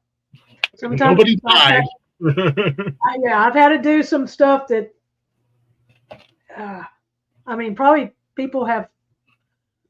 probably people are not alive anymore to tell the story of the same thing I did that they did. Yeah, no, there's those memes of why women live longer than men, and it's like an extension ladder stacked up on top of an A-frame ladder. It's like, yeah, I think I've done that too. Yeah, a ladder on top of a milk crate, on top of a 5-gallon bucket, on top of It's like if it works and the job's done at the end of the day, that's all that matters to me. Yeah, we all survive. We're all going to go have beers afterwards. Yeah. And it'll be one of those stories that come out, and the boss goes, "I'm sorry, what did you do again?" Yeah. What did you not do? Yeah, I can't be hearing this. Yeah, for sure. I used to have a boss one time. I worked for Orc, and as soon as I would walk in and I would get our admins going, he would just shut his door. He's like, I can't hear, I cannot be witness or hear the conversations that you four are having. Because if HR was never find out. Right. Funny. I'm like, hey, did I get an older comment? Yeah, 100%, Mandy, 100%. Only a violation if you get caught. Amen to that. Oh yeah. Yeah, and it's funny because I worked for a company at one time that all their techs had to be. I was a design person in the office, and all the technicians out in the field had to be OSHA certified. And the boss says, "We don't have time to get all these people certified. What are we going to do?" And the boss in between us says, "Oh, we're going to let Kim take everybody's tests." Well, the problem with that OSHA test online is you have to sit there for 40 hours, and it clicks off time. I mean, the test is easy. You can power through it in, a short amount of time, a day maybe or less. But you have to sit there and be logged in 40 hours. So I had to take like 5 people's tests. I'm like, y'all are paying me for this, y'all are paying me for this. So 40 hours, and I was like, oh. Yeah, no, I'm so thankful. I mean, that really never happened. That really never happened. Never. That would be a violation. I'm so thankful that I don't have to work at a job where I have to be OSHA certified anymore. That was always the worst. Oh God. Well, I never did understand why you had to be OSHA certified when the GC was violating OSHA all over the place. Yeah, right. I mean, you got to be OSHA certified so you don't do stupid stuff, but he's got an electric cord taped together with duct tape. Okay. Probably in a puddle of water too. Yeah, probably a puddle of water. The porta potties are up to the rim. It's like no. This is terrible thing. No, man. It's funny because it's true, and in my many years of working in construction, I've seen it all. Yeah. What's the first thing you see when you walk into a job porta potty? The very first thing. Usually, oh man, what the first thing? No, the first thing. That's usually how full it is. Oh. Or I want to sit on. The first thing I ever notice is who put the dick on. Who drew the dick on the ceiling? Who drew the dick on the ceiling? Yeah. I used to work for. There's drawn penises everywhere with Sharpie marker. There's always one right on the ceiling. Right on the I used to work for a company where we put those on job sites, and then we had the big fancy trailers. Well, I took care of the big fancy trailers. It was maintenance. Yeah. The amount of different cleaners that we had to try to find that would work because of you are 30 and 40-year-old grown men, and you are drawing penises all over for a good time. Call Kevin. Like. It's always the supervisor. It's always the foreman of the job. Yeah, no, it's crazy. They're so childish. It's funny. You never need your phone or a magazine when you go into a porta potty. That's for sure. There's enough art and literature in there too. Oh yeah. Well, it's not. I mean, men aren't the only ones. Women's restrooms are disgusting too. Probably more disgusting, actually. I cleaned a bar one time whenever I got out of the military. I got this job at a club as maintenance. Mm-hmm. Yeah, it was cleaning toilets and cleaning everything. I wouldn't even taken the job if I'd have known that was what the job was, because it was women's bathrooms are gross. As a maintenance tech, and I've been one for many years. Women's restrooms are vile. What are you guys doing in there, and why? I have no idea why. Why? Yeah. What? Like guys are going to pee on the floor. That is going to happen 100%. I'll mop up pee all day long. I don't care. Yeah. What goes on in women's restrooms should be illegal. I mean, it should be. That should be a prison sentence. I was going to say, I'm sure that there's probably, from the looks of it, when you go, there's probably war crimes happening in there. Oh, that is a murder scene. That is a murder scene. I've asked that question so many times. I used to be a bouncer back in the day when I was younger, and I would ask, I would ask our bartender, "What the fuck is wrong with you? What are you doing? What? Seriously, What? What? Yeah. What is happening when you guys go in there? And I know that there's like 6 of you, so it's a joint effort every time. Yeah. Y'all are in cahoots. Yeah. Like, come on, for the love of God. You're monsters. Like, do you do that at your own house? No, you don't do that at your house. And if you do, that's disgusting. Quit it. Sorry, ladies, we love you, but y'all are monsters in a public restroom. Monsters.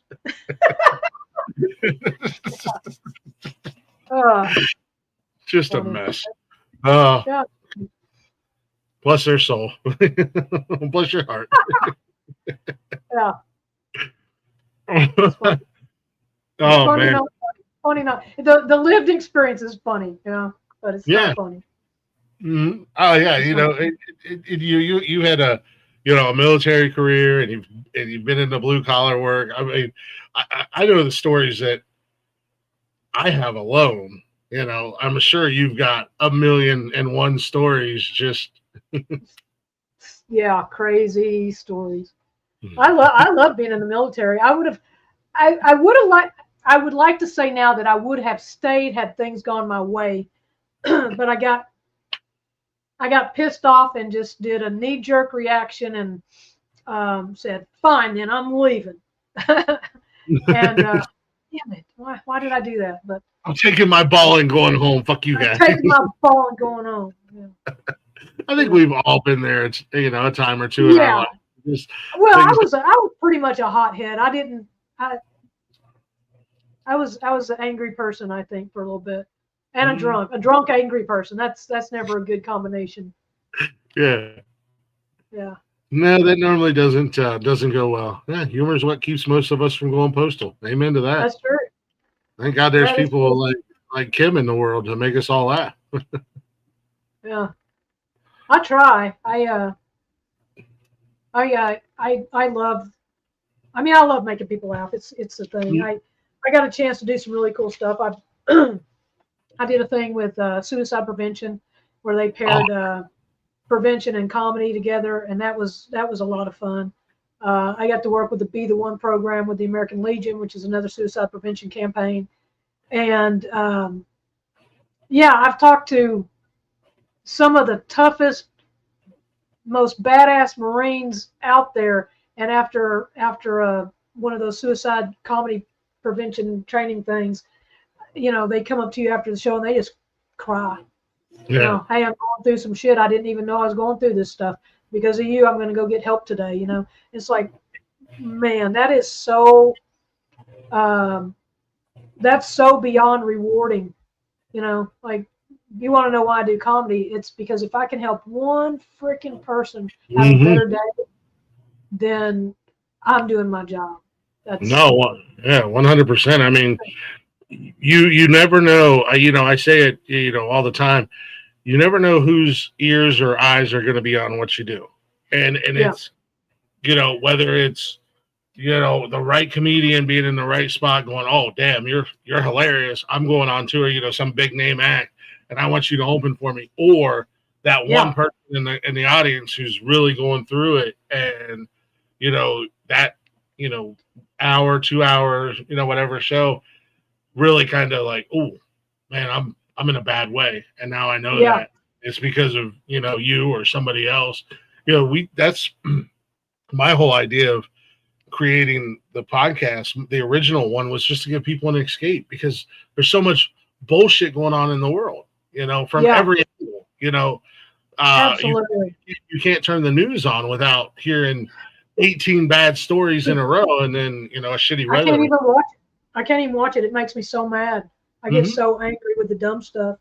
So it was just like, well, I'm going to create the show here and just give people an escape from reality for a couple hours, and then it expanded into what we have now, and it's just like you got to get away, you got to take a break, just watch some jackass and his idiot friends, and for sure, and get it, and now doing this with you guys, with the comedians, and already doing the music thing, it's like, and you get to hear like all these amazing stories and people getting to do some really cool things outside of the normal day-to-day, like, yeah, I'm a real person too. Yeah, I get up on stage and tell my little jokes and make people laugh, but I also got my own personal problems. Like, life sucks.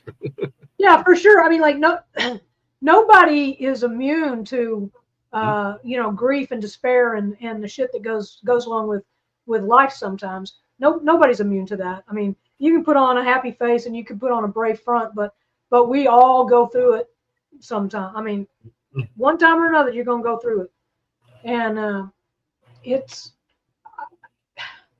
comedians are kind of known for being a little off. I mean, we teeter on, and musicians, talented people, I think, creatives in general, whether it's art or music or any kind of art form, actors, whatever. We kind of teeter on that edge of depression and anxiety and all the stuff, right? And I'm not any different than that. I've got a lot of stuff going on myself, but I'm not going to bring my shit out on stage and talk about my stuff, But what I am going to talk about, I'm self-deprecating. I'm going to say, look at the goofy shit that I do. And then you're going to go, oh, that is goofy shit. I do the same thing. Yeah, right. Yeah, we both do the same goofy shit. And that's our common ground. We are more alike as people. I don't care if you're male, female, black, white, gay, straight. We are more alike as people than most people know. I mean, there's very little that separates any of us. Yeah. And my ideal comedy shows, I like to go to rural rooms out in the middle of freaking nowhere, where I know somebody's going to give me the side eye and go, you got a lot going on, girl. And then I like to bridge that gap and go, look, I'm not any different than you are. And by the end of it, look, I've had wives tell their husband, hey, can you get a picture of us? And then their wife will run over and give me a kiss right when he's taking the picture. And I'm like, oh, that's creepy, but okay, whatever. I've had the strangest conversations with people. I've been hit on more than I need to be hit on in very small communities. Yeah. It's just, there's not much difference in people. No, exactly. And the divide is ridiculous. If we work together, we'll get this done. We'll get everything done. We'll get done.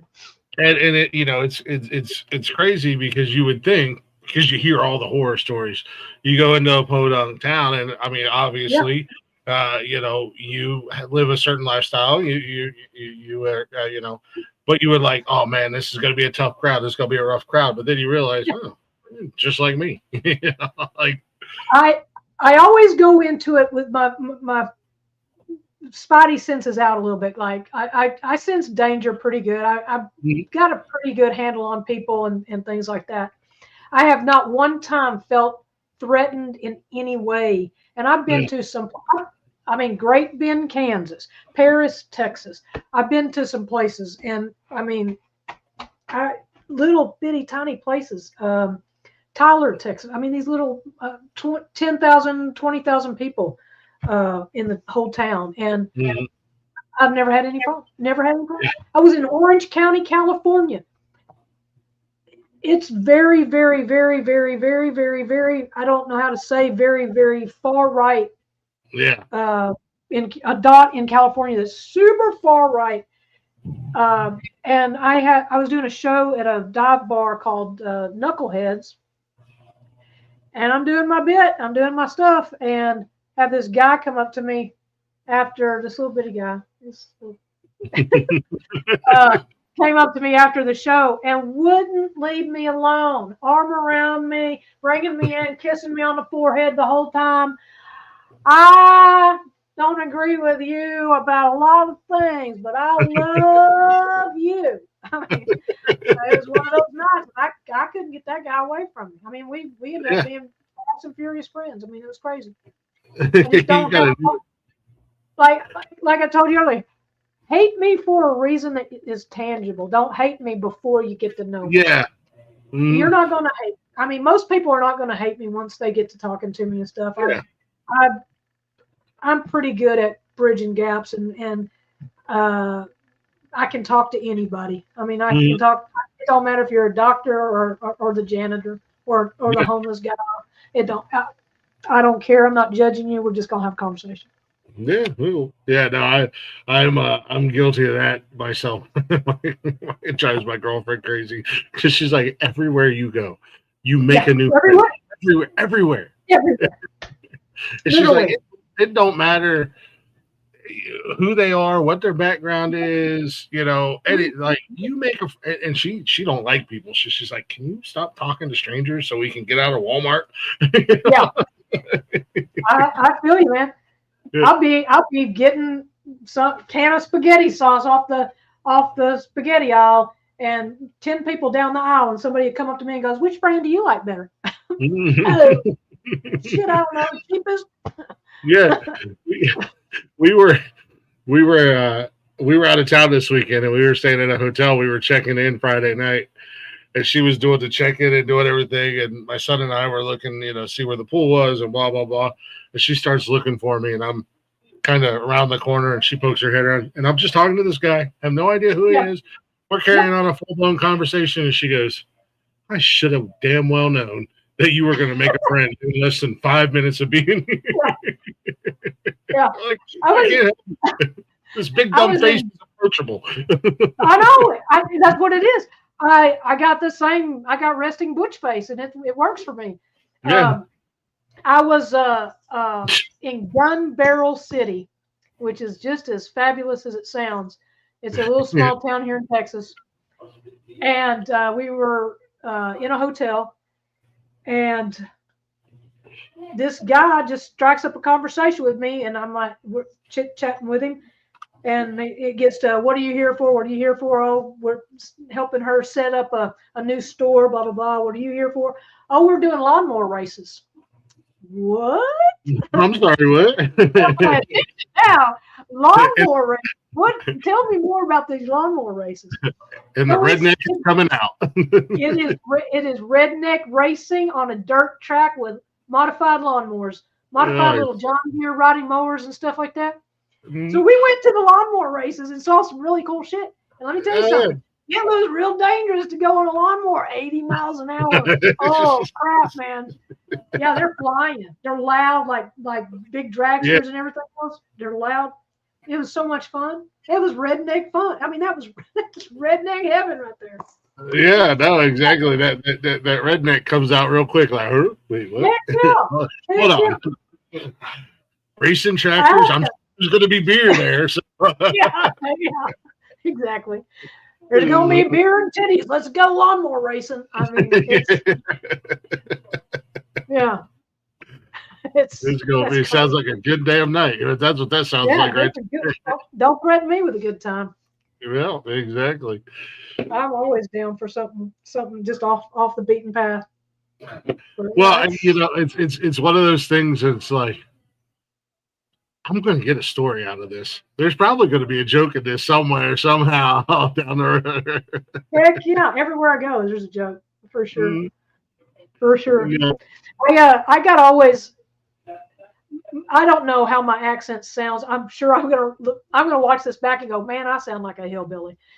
But I noticed you got a bit of an accent. You got a little bit of a yeah. When I'm on stage and I want somebody to clearly hear my punchlines, I have to really talk pretty slow to get the words out and articulate what I'm trying to say, or else people go, "Huh? What are you What? saying?" And I do a lot of shows in Texas, and they still don't understand me. I'm like, "What? Oh, imagine these poor people when I go up to Boston. Oh my God, they probably couldn't understand a word I said. I asked for change for $1. I was going to play pool. I was in Boston, Massachusetts. I said, I need some quarters. Lady says, you need what? And I said, quarter. I gave you $1. What do you think I need? Yeah. I need quarters. Oh, quarters. Yeah. That's what I said. That's Well, what I said. I have to be cognizant of where I am in the United States.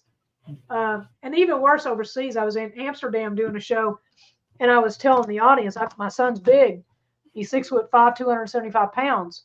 And they were, I usually get a whoo or something. Mhm. Nothing. I'm like, what is happening here? Why, like, these jokes really aren't, they're English is not their first language. So I'm like, Yeah. okay, I give them a little, no, dumbass. They have the metric system. Okay. So the second day I had to go, oh yeah, he's 45 kilograms. And they're like, oh, yeah. Oh, 400 kilograms. They're like, oh, like, whatever. Okay, now I got it. Okay, now the joke's going to click. I'm just going to. Now it makes sense. No. Yeah, man. No, that goes back to like knowing your room. Yeah, read the room. Yeah, for sure. And knowing your audience. And I was gonna, obviously we already talked about it, but yeah, I was gonna say, like, I bet you get into some of them podunk towns and it's just like, this could be interesting. Oh yeah. My first line off the bat is, I know you guys need a minute. Y'all are looking a little judgy. Y'all give me a thumbs up when y'all are ready to get started. I mean, it's a lot. Crazy hair, a vest, and Dyke Martens. You got a lot going on. As soon as I hit them with a couple of things up top, they're like, "Oh, okay, shoo, we don't have to be so uptight, Yeah, it's okay. She's aware. Yeah, like she knows. I know what I'm working with here. Yeah, I got mirrors in my house. I see what I know where I am. Yeah.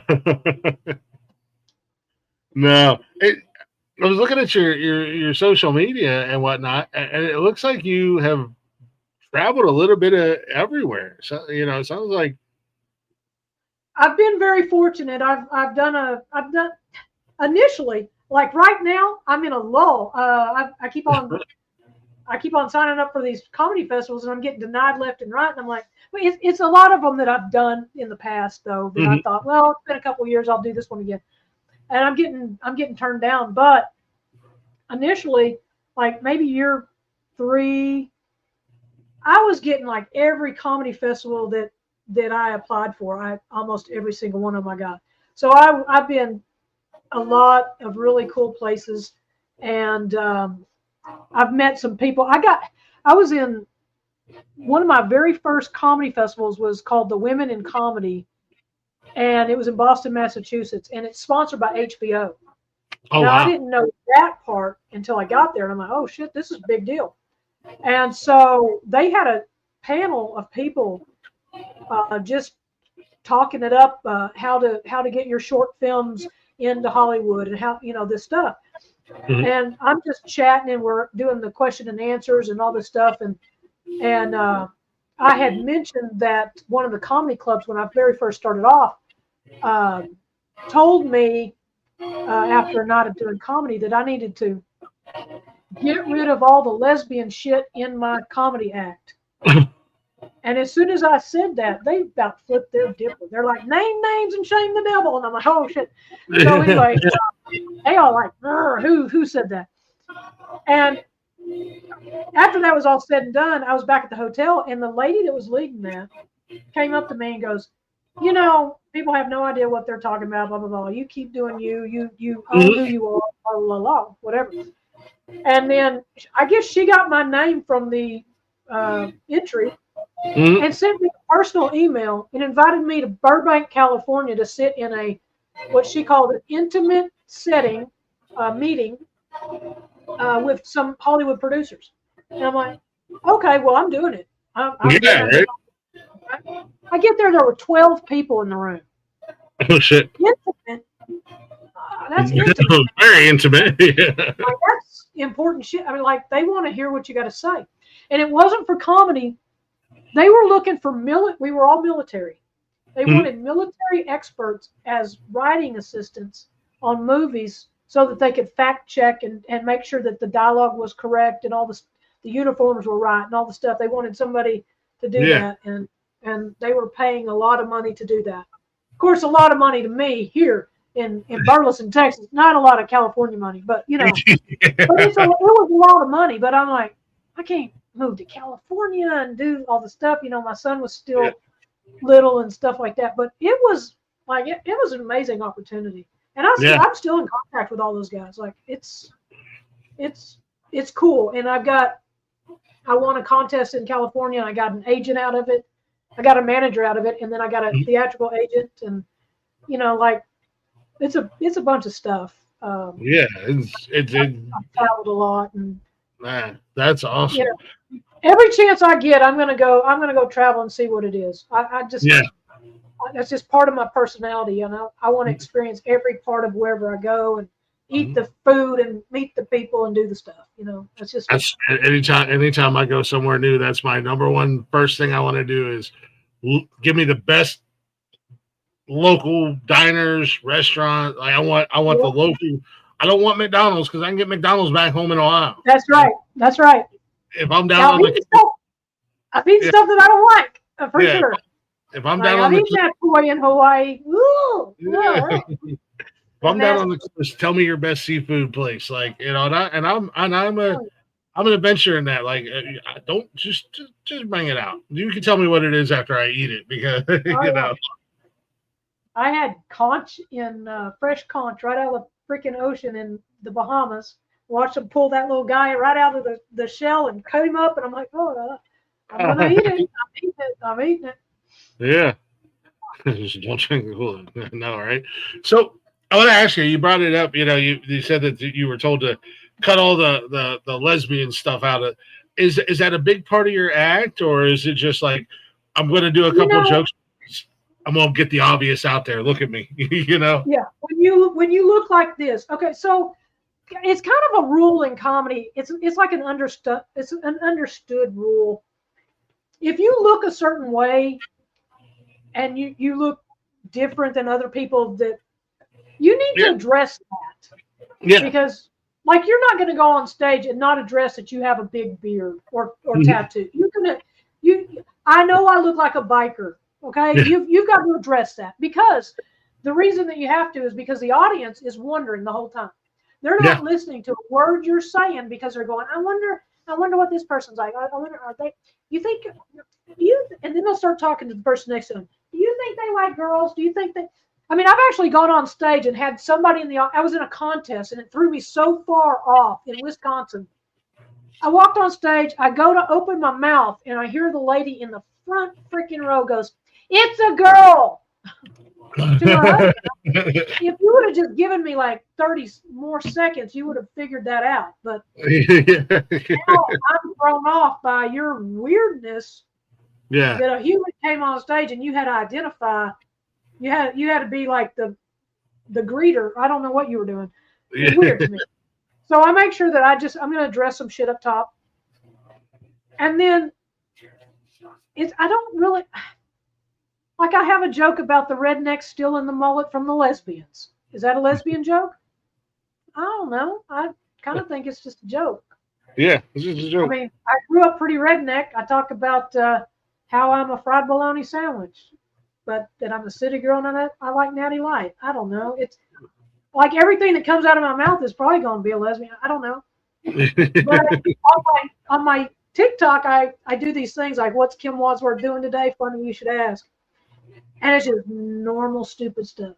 Well, right now I'm making a protein shake, like dumb stuff. So, people are going to think what people are going to think. Yeah. I told a joke about, I may not be able to say, I may not be able to say that. You say whatever you want. I told a joke about a dildo. on stage. Oh yeah, yeah. Oh, trust me. Yeah, we've had we started a show not even 5 minutes in talking about butt plugs and anal bleaching one. So, Well, I got a bit where I compare the law in Texas about dildos and the law in Texas about guns, and I have mashed them together. And I tell this it's probably a 10-minute bit. If I just go start to finish on the bit, it's probably about 10 minutes. Anyway, I told a snippet of it at a show in Plano, Texas, one night. And after I was getting ready to leave, I was packing my stuff up. This little old woman, and she was probably 75-ish plus years old. She was making a beeline towards me. And at first I was like, oh crap, I've done pushed her off. She's about to my ass out for saying something inappropriate.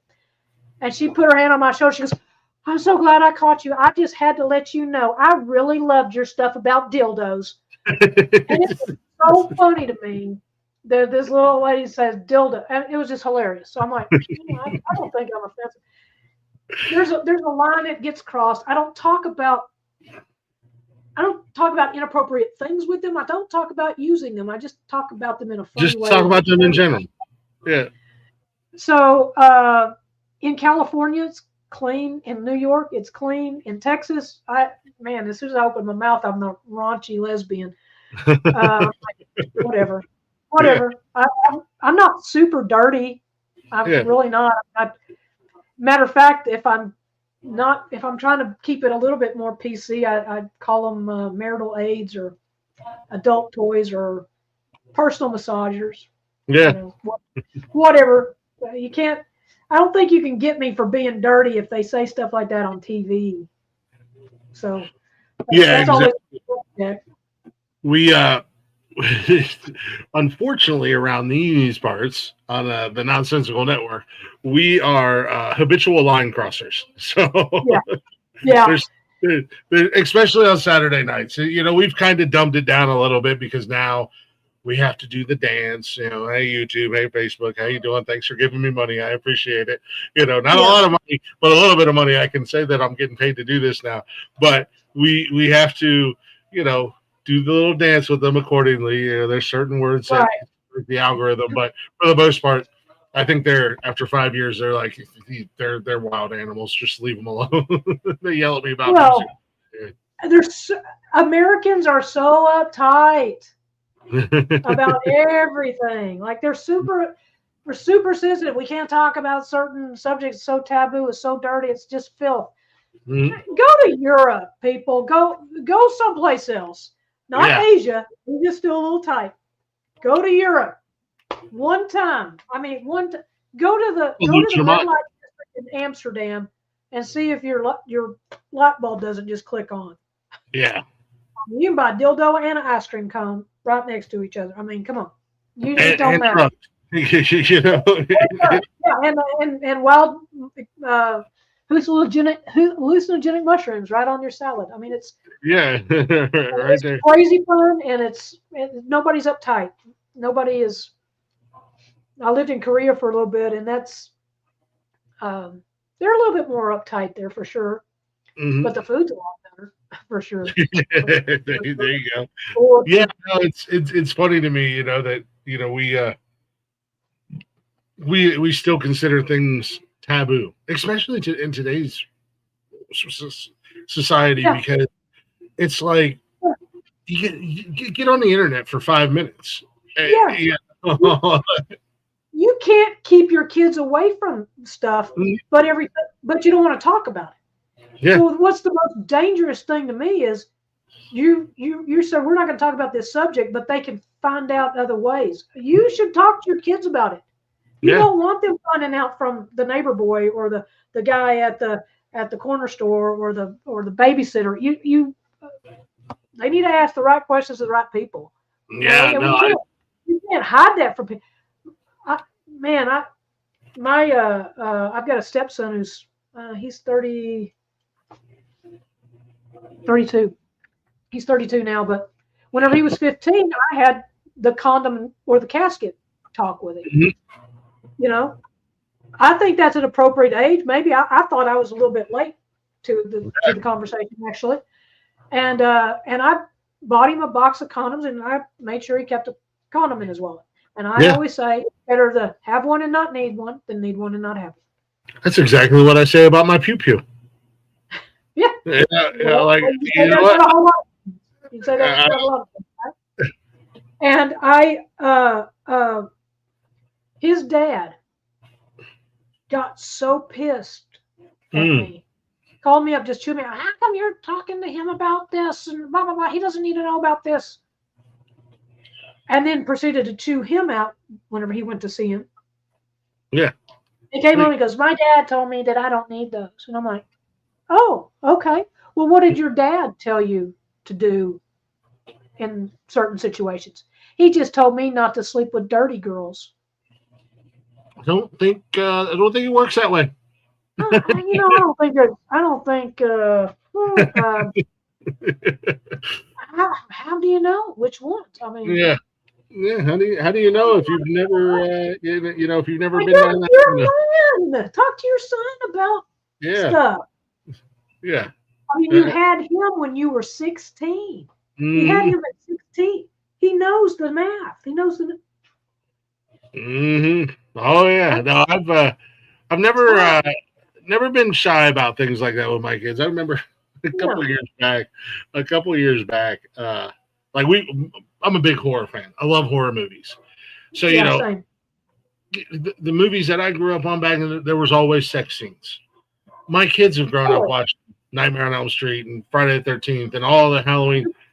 I wasn't that parent that was like, cover your eyes. I was like, you can make your own decision. If you want to watch it, watch it. If you don't, I can fast forward, whatever. Yeah. A couple of years back, my daughters, I have a 21-year, she's 21 now, and my middle daughter's 17. This was a couple of years ago. I'm cooking dinner or something, and I overhear them having a conversation about watching Shameless. I don't know if you've ever seen that show. My friend is in that show. I've got a friend in that show, Mary Kennedy, the new Fiona. Not a show that a 13, 14-year-old and a 16-year-old, whatever, one should have been watching. And I go, hey guys, I don't know that you should really be watching that show. Both of my daughters, without missing a beat at the same time. We're already into season 2. Yeah. Well, I suck as a dad because I'm not paying attention to what you're watching, and I guess you've already seen everything you can see because I know in the first couple episodes, old dude's got full frontal nudity and his slong is just flopping around. So I was like, all right, well, damage is done. I'm sorry. Yeah. You know what you know. Yeah. So I guess congratulations. Yeah, I took a different approach when me and my son's mom split up. She got with somebody that was like pretty conservative in my viewpoint, and they wouldn't talk to my son about anything. So they kept a notebook. They just had like a spiral notebook, and they gave me the rules. They said, "Hey, our son is going through some stuff, Well, yeah, it's called puberty. What are some stuff? Talk to me like I'm a grown up. I'm not 5. Yeah. And we've decided that we're going to have this notebook, and if he has a question to ask us, he can just write it in the notebook, and then we can go in and read it and then answer it in the notebook, and that way he won't get embarrassed about it. I'm like, no, it's so you don't get embarrassed about it. Don't blame it on him. And whenever he'd come to visit me, I'd be like, what do you want to talk about? Yeah, what do you want to know? We're going to talk about it. What do you want? And at first he was like, Mom, I don't want to talk about it. And then after it was fine for him to open up that communication, he talks to me about everything. Mm-hmm. Everything. He still talks to me about everything. I mean, he's 22 and he talks to me about stuff. I'm like, I don't know that I really want to hear this, but we're gonna hear it anyway. We have to set boundaries. I know you're an adult now. Now it's time to set some boundaries. Yeah. No, I love it that he can talk to me and feel comfortable talking to me because, I mean, how many young men do you know that's going to go talk to their mom about, stuff? I'm like, I'm just glad he trusts me enough to have a conversation about whatever. He knows there's no limits. He knows he can talk to me about anything. No, that's great. I mean, that's in all honesty. I hope my kids feel like they can talk to me about anything. We don't hide anything. We don't sugarcoat anything. Like life sucks and things happen. And if you need to know things about whatever, hey, surprise. I don't know if you know this or not, but your dad's done those things. How do Yeah. you get here? Right. That's what I always used to tell my son. I've been a 16-year-old boy. Come on. Yeah. You're still a 16-year-old boy, even though you're 22. Mm-hmm. Yeah, we still do that. I mean, this may surprise you, but I've done a lot of these things. Yeah, exactly. No, I used to drink a lot, which led to some dumb stuff. I mean, talk to me about anything, but don't tell me you drank and drive. That's where we've had that conversation day one. And the first time he got an Uber, it cost him $150. It went on my credit card, and I went, "What the? What's going on here?" He goes, "Oh, we got drunk. I had to get an Uber." And I'm like, "Okay, good." Yeah. You know what? That Uber is a lot cheaper than the consequences. 100%. And he has a credit card. He has my credit card, and he knows that he can use that for an Uber anytime. Mm-hmm. That was a big conversation with my kids. I don't care if you need money for an Uber. I don't care if it's 3:00 in the morning. And you call me, you do not drink and drive. Don't do it. Don't do it. Don't do the dumb shit that I did when I was young. Don't do it. Just don't call me on a Saturday because Dad's probably drunk already. So you're gonna have to call an Uber. Yeah. Well, I did some foolish things. I really, honestly, didn't think I'd make it to this age. I did some really messed up stuff. So if I can, and I've lost a lot of friends in car accidents over the years. And I just, the odds are stacked so much against us anyway. We don't know what place we're going to go, and something just crazy is going to happen. So if I can take a few strikes away, that's what I want to do. Yep, no, 100%. I mean, I've always been against the drinking and driving aspect of things. I don't know why people do it. It's just not worth it. I mean, from a small podunk middle of nowhere town, there was times that I would call the local police department and be like, "Hey, I'm hungry and I can't drive." They're like, "All right, we know your order," and they would literally go to McDonald's and they're like, "You know what? We're not doing anything." Again, small podunk middle as little teeny tiny town. They're like, "We're not doing anything anyway, so if we can keep you safe and keep somebody else safe, this is the least we can do." For sure, absolutely, 100%. No.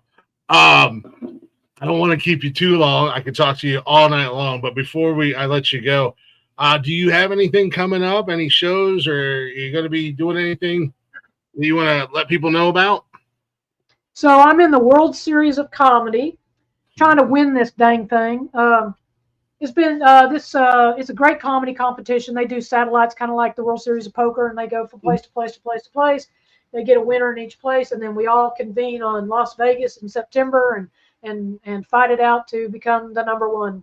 And 15 years later, there hasn't been a single female winner. Now, there have been some women that have won third place a couple times maybe, but not a winner. And so I'm still chasing that dragon a little bit.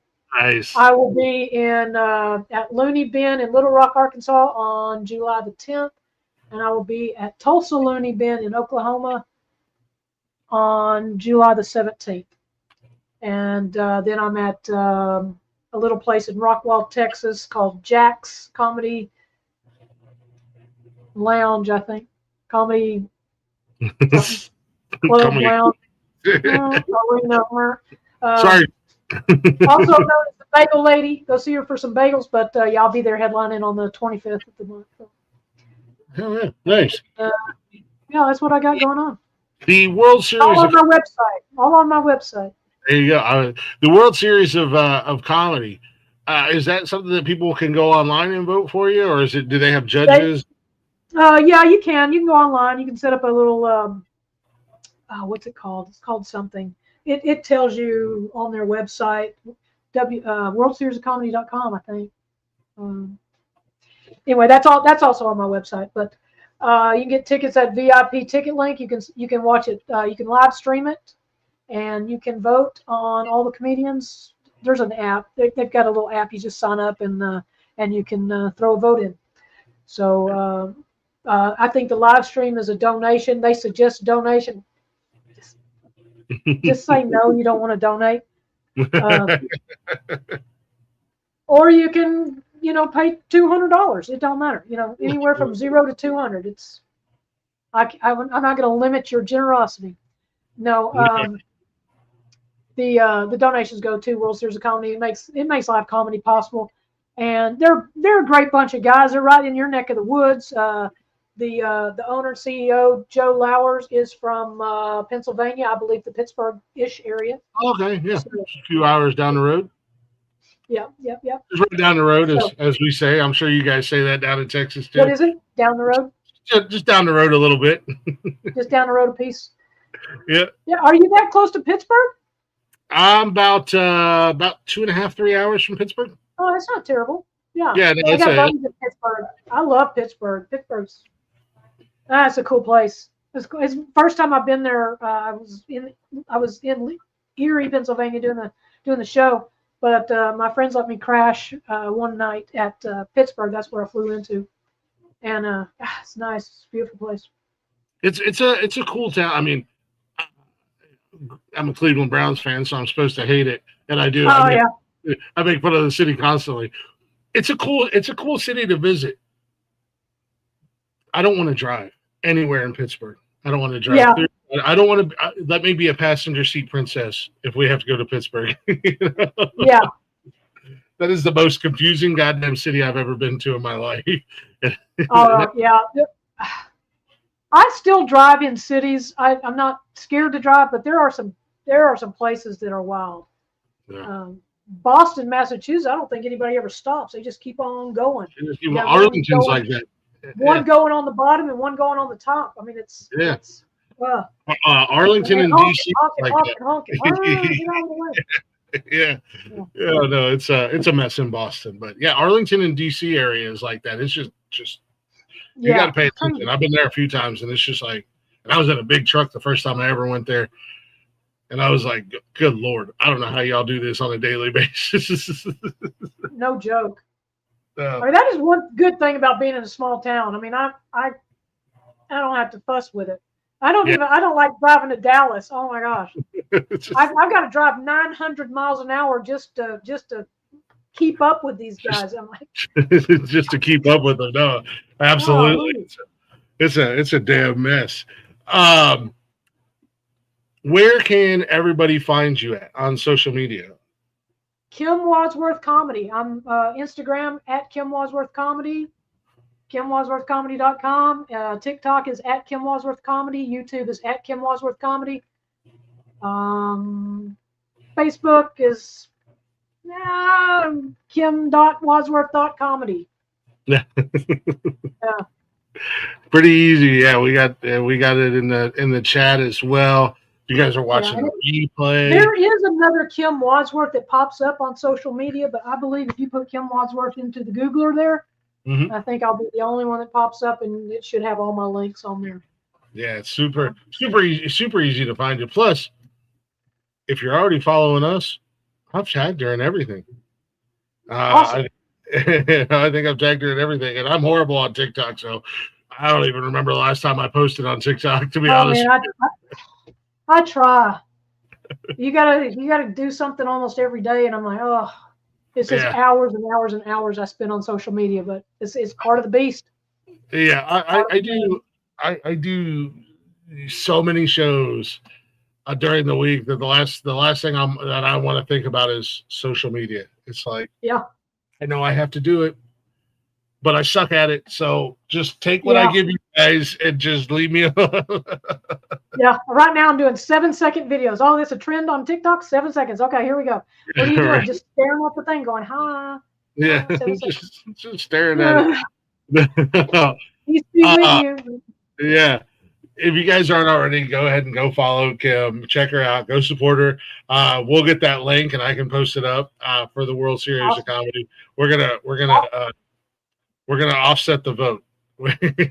So we can everybody.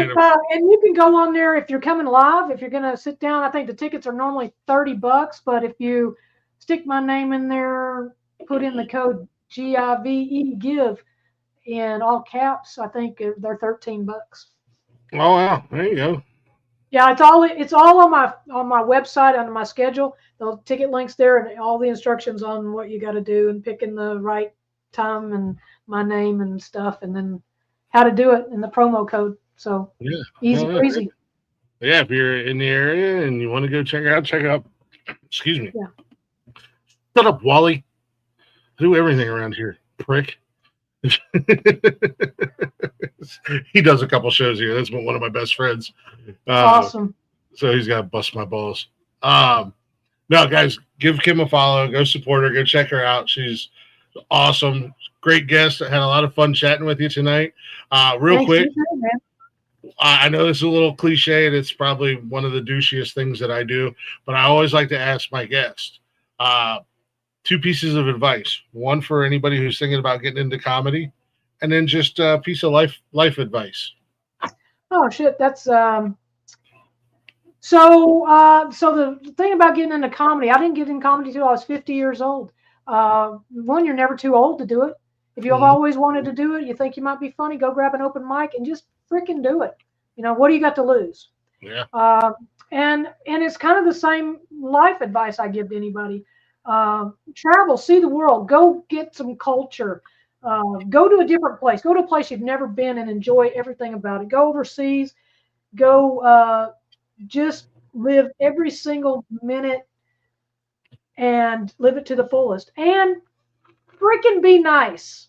Be nice while you're doing it. You never know what somebody's going through, and you being nice could make the difference between somebody doing something super stupid and somebody going, I needed that. Yep.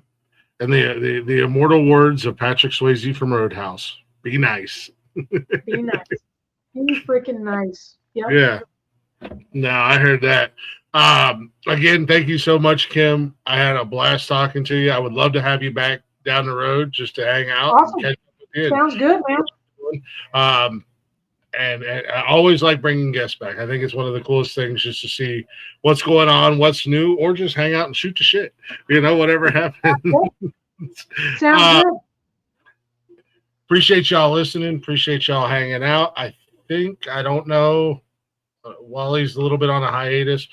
Wally may be back tomorrow night from Speedway Stories. Don't know what's going on Saturday night yet. I'm not going to be here. I'm out for the next couple Saturdays, but I do have some other stuff going on Sunday. So check that out. Kayla and I will be back Sunday. But if you're not already following us, check us out, bio.link/nonsensical network. Follow Kim.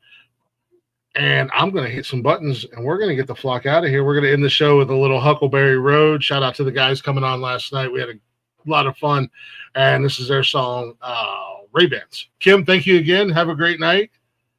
Yeah, if you want me to send you my song, I'm about to release my song. If you want me to send it to you, I'll send it to you. Yeah, that'd be really cool. I want to check it out. I want to hear it. All right. I think that'd be really cool. Sounds good, man. Yep. Have a great night. Thank you again. And we'll catch up soon. All right. Thanks, man. I appreciate it. Mm-hmm. Peace out.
pickup truck, getting back where you headed to, headed to.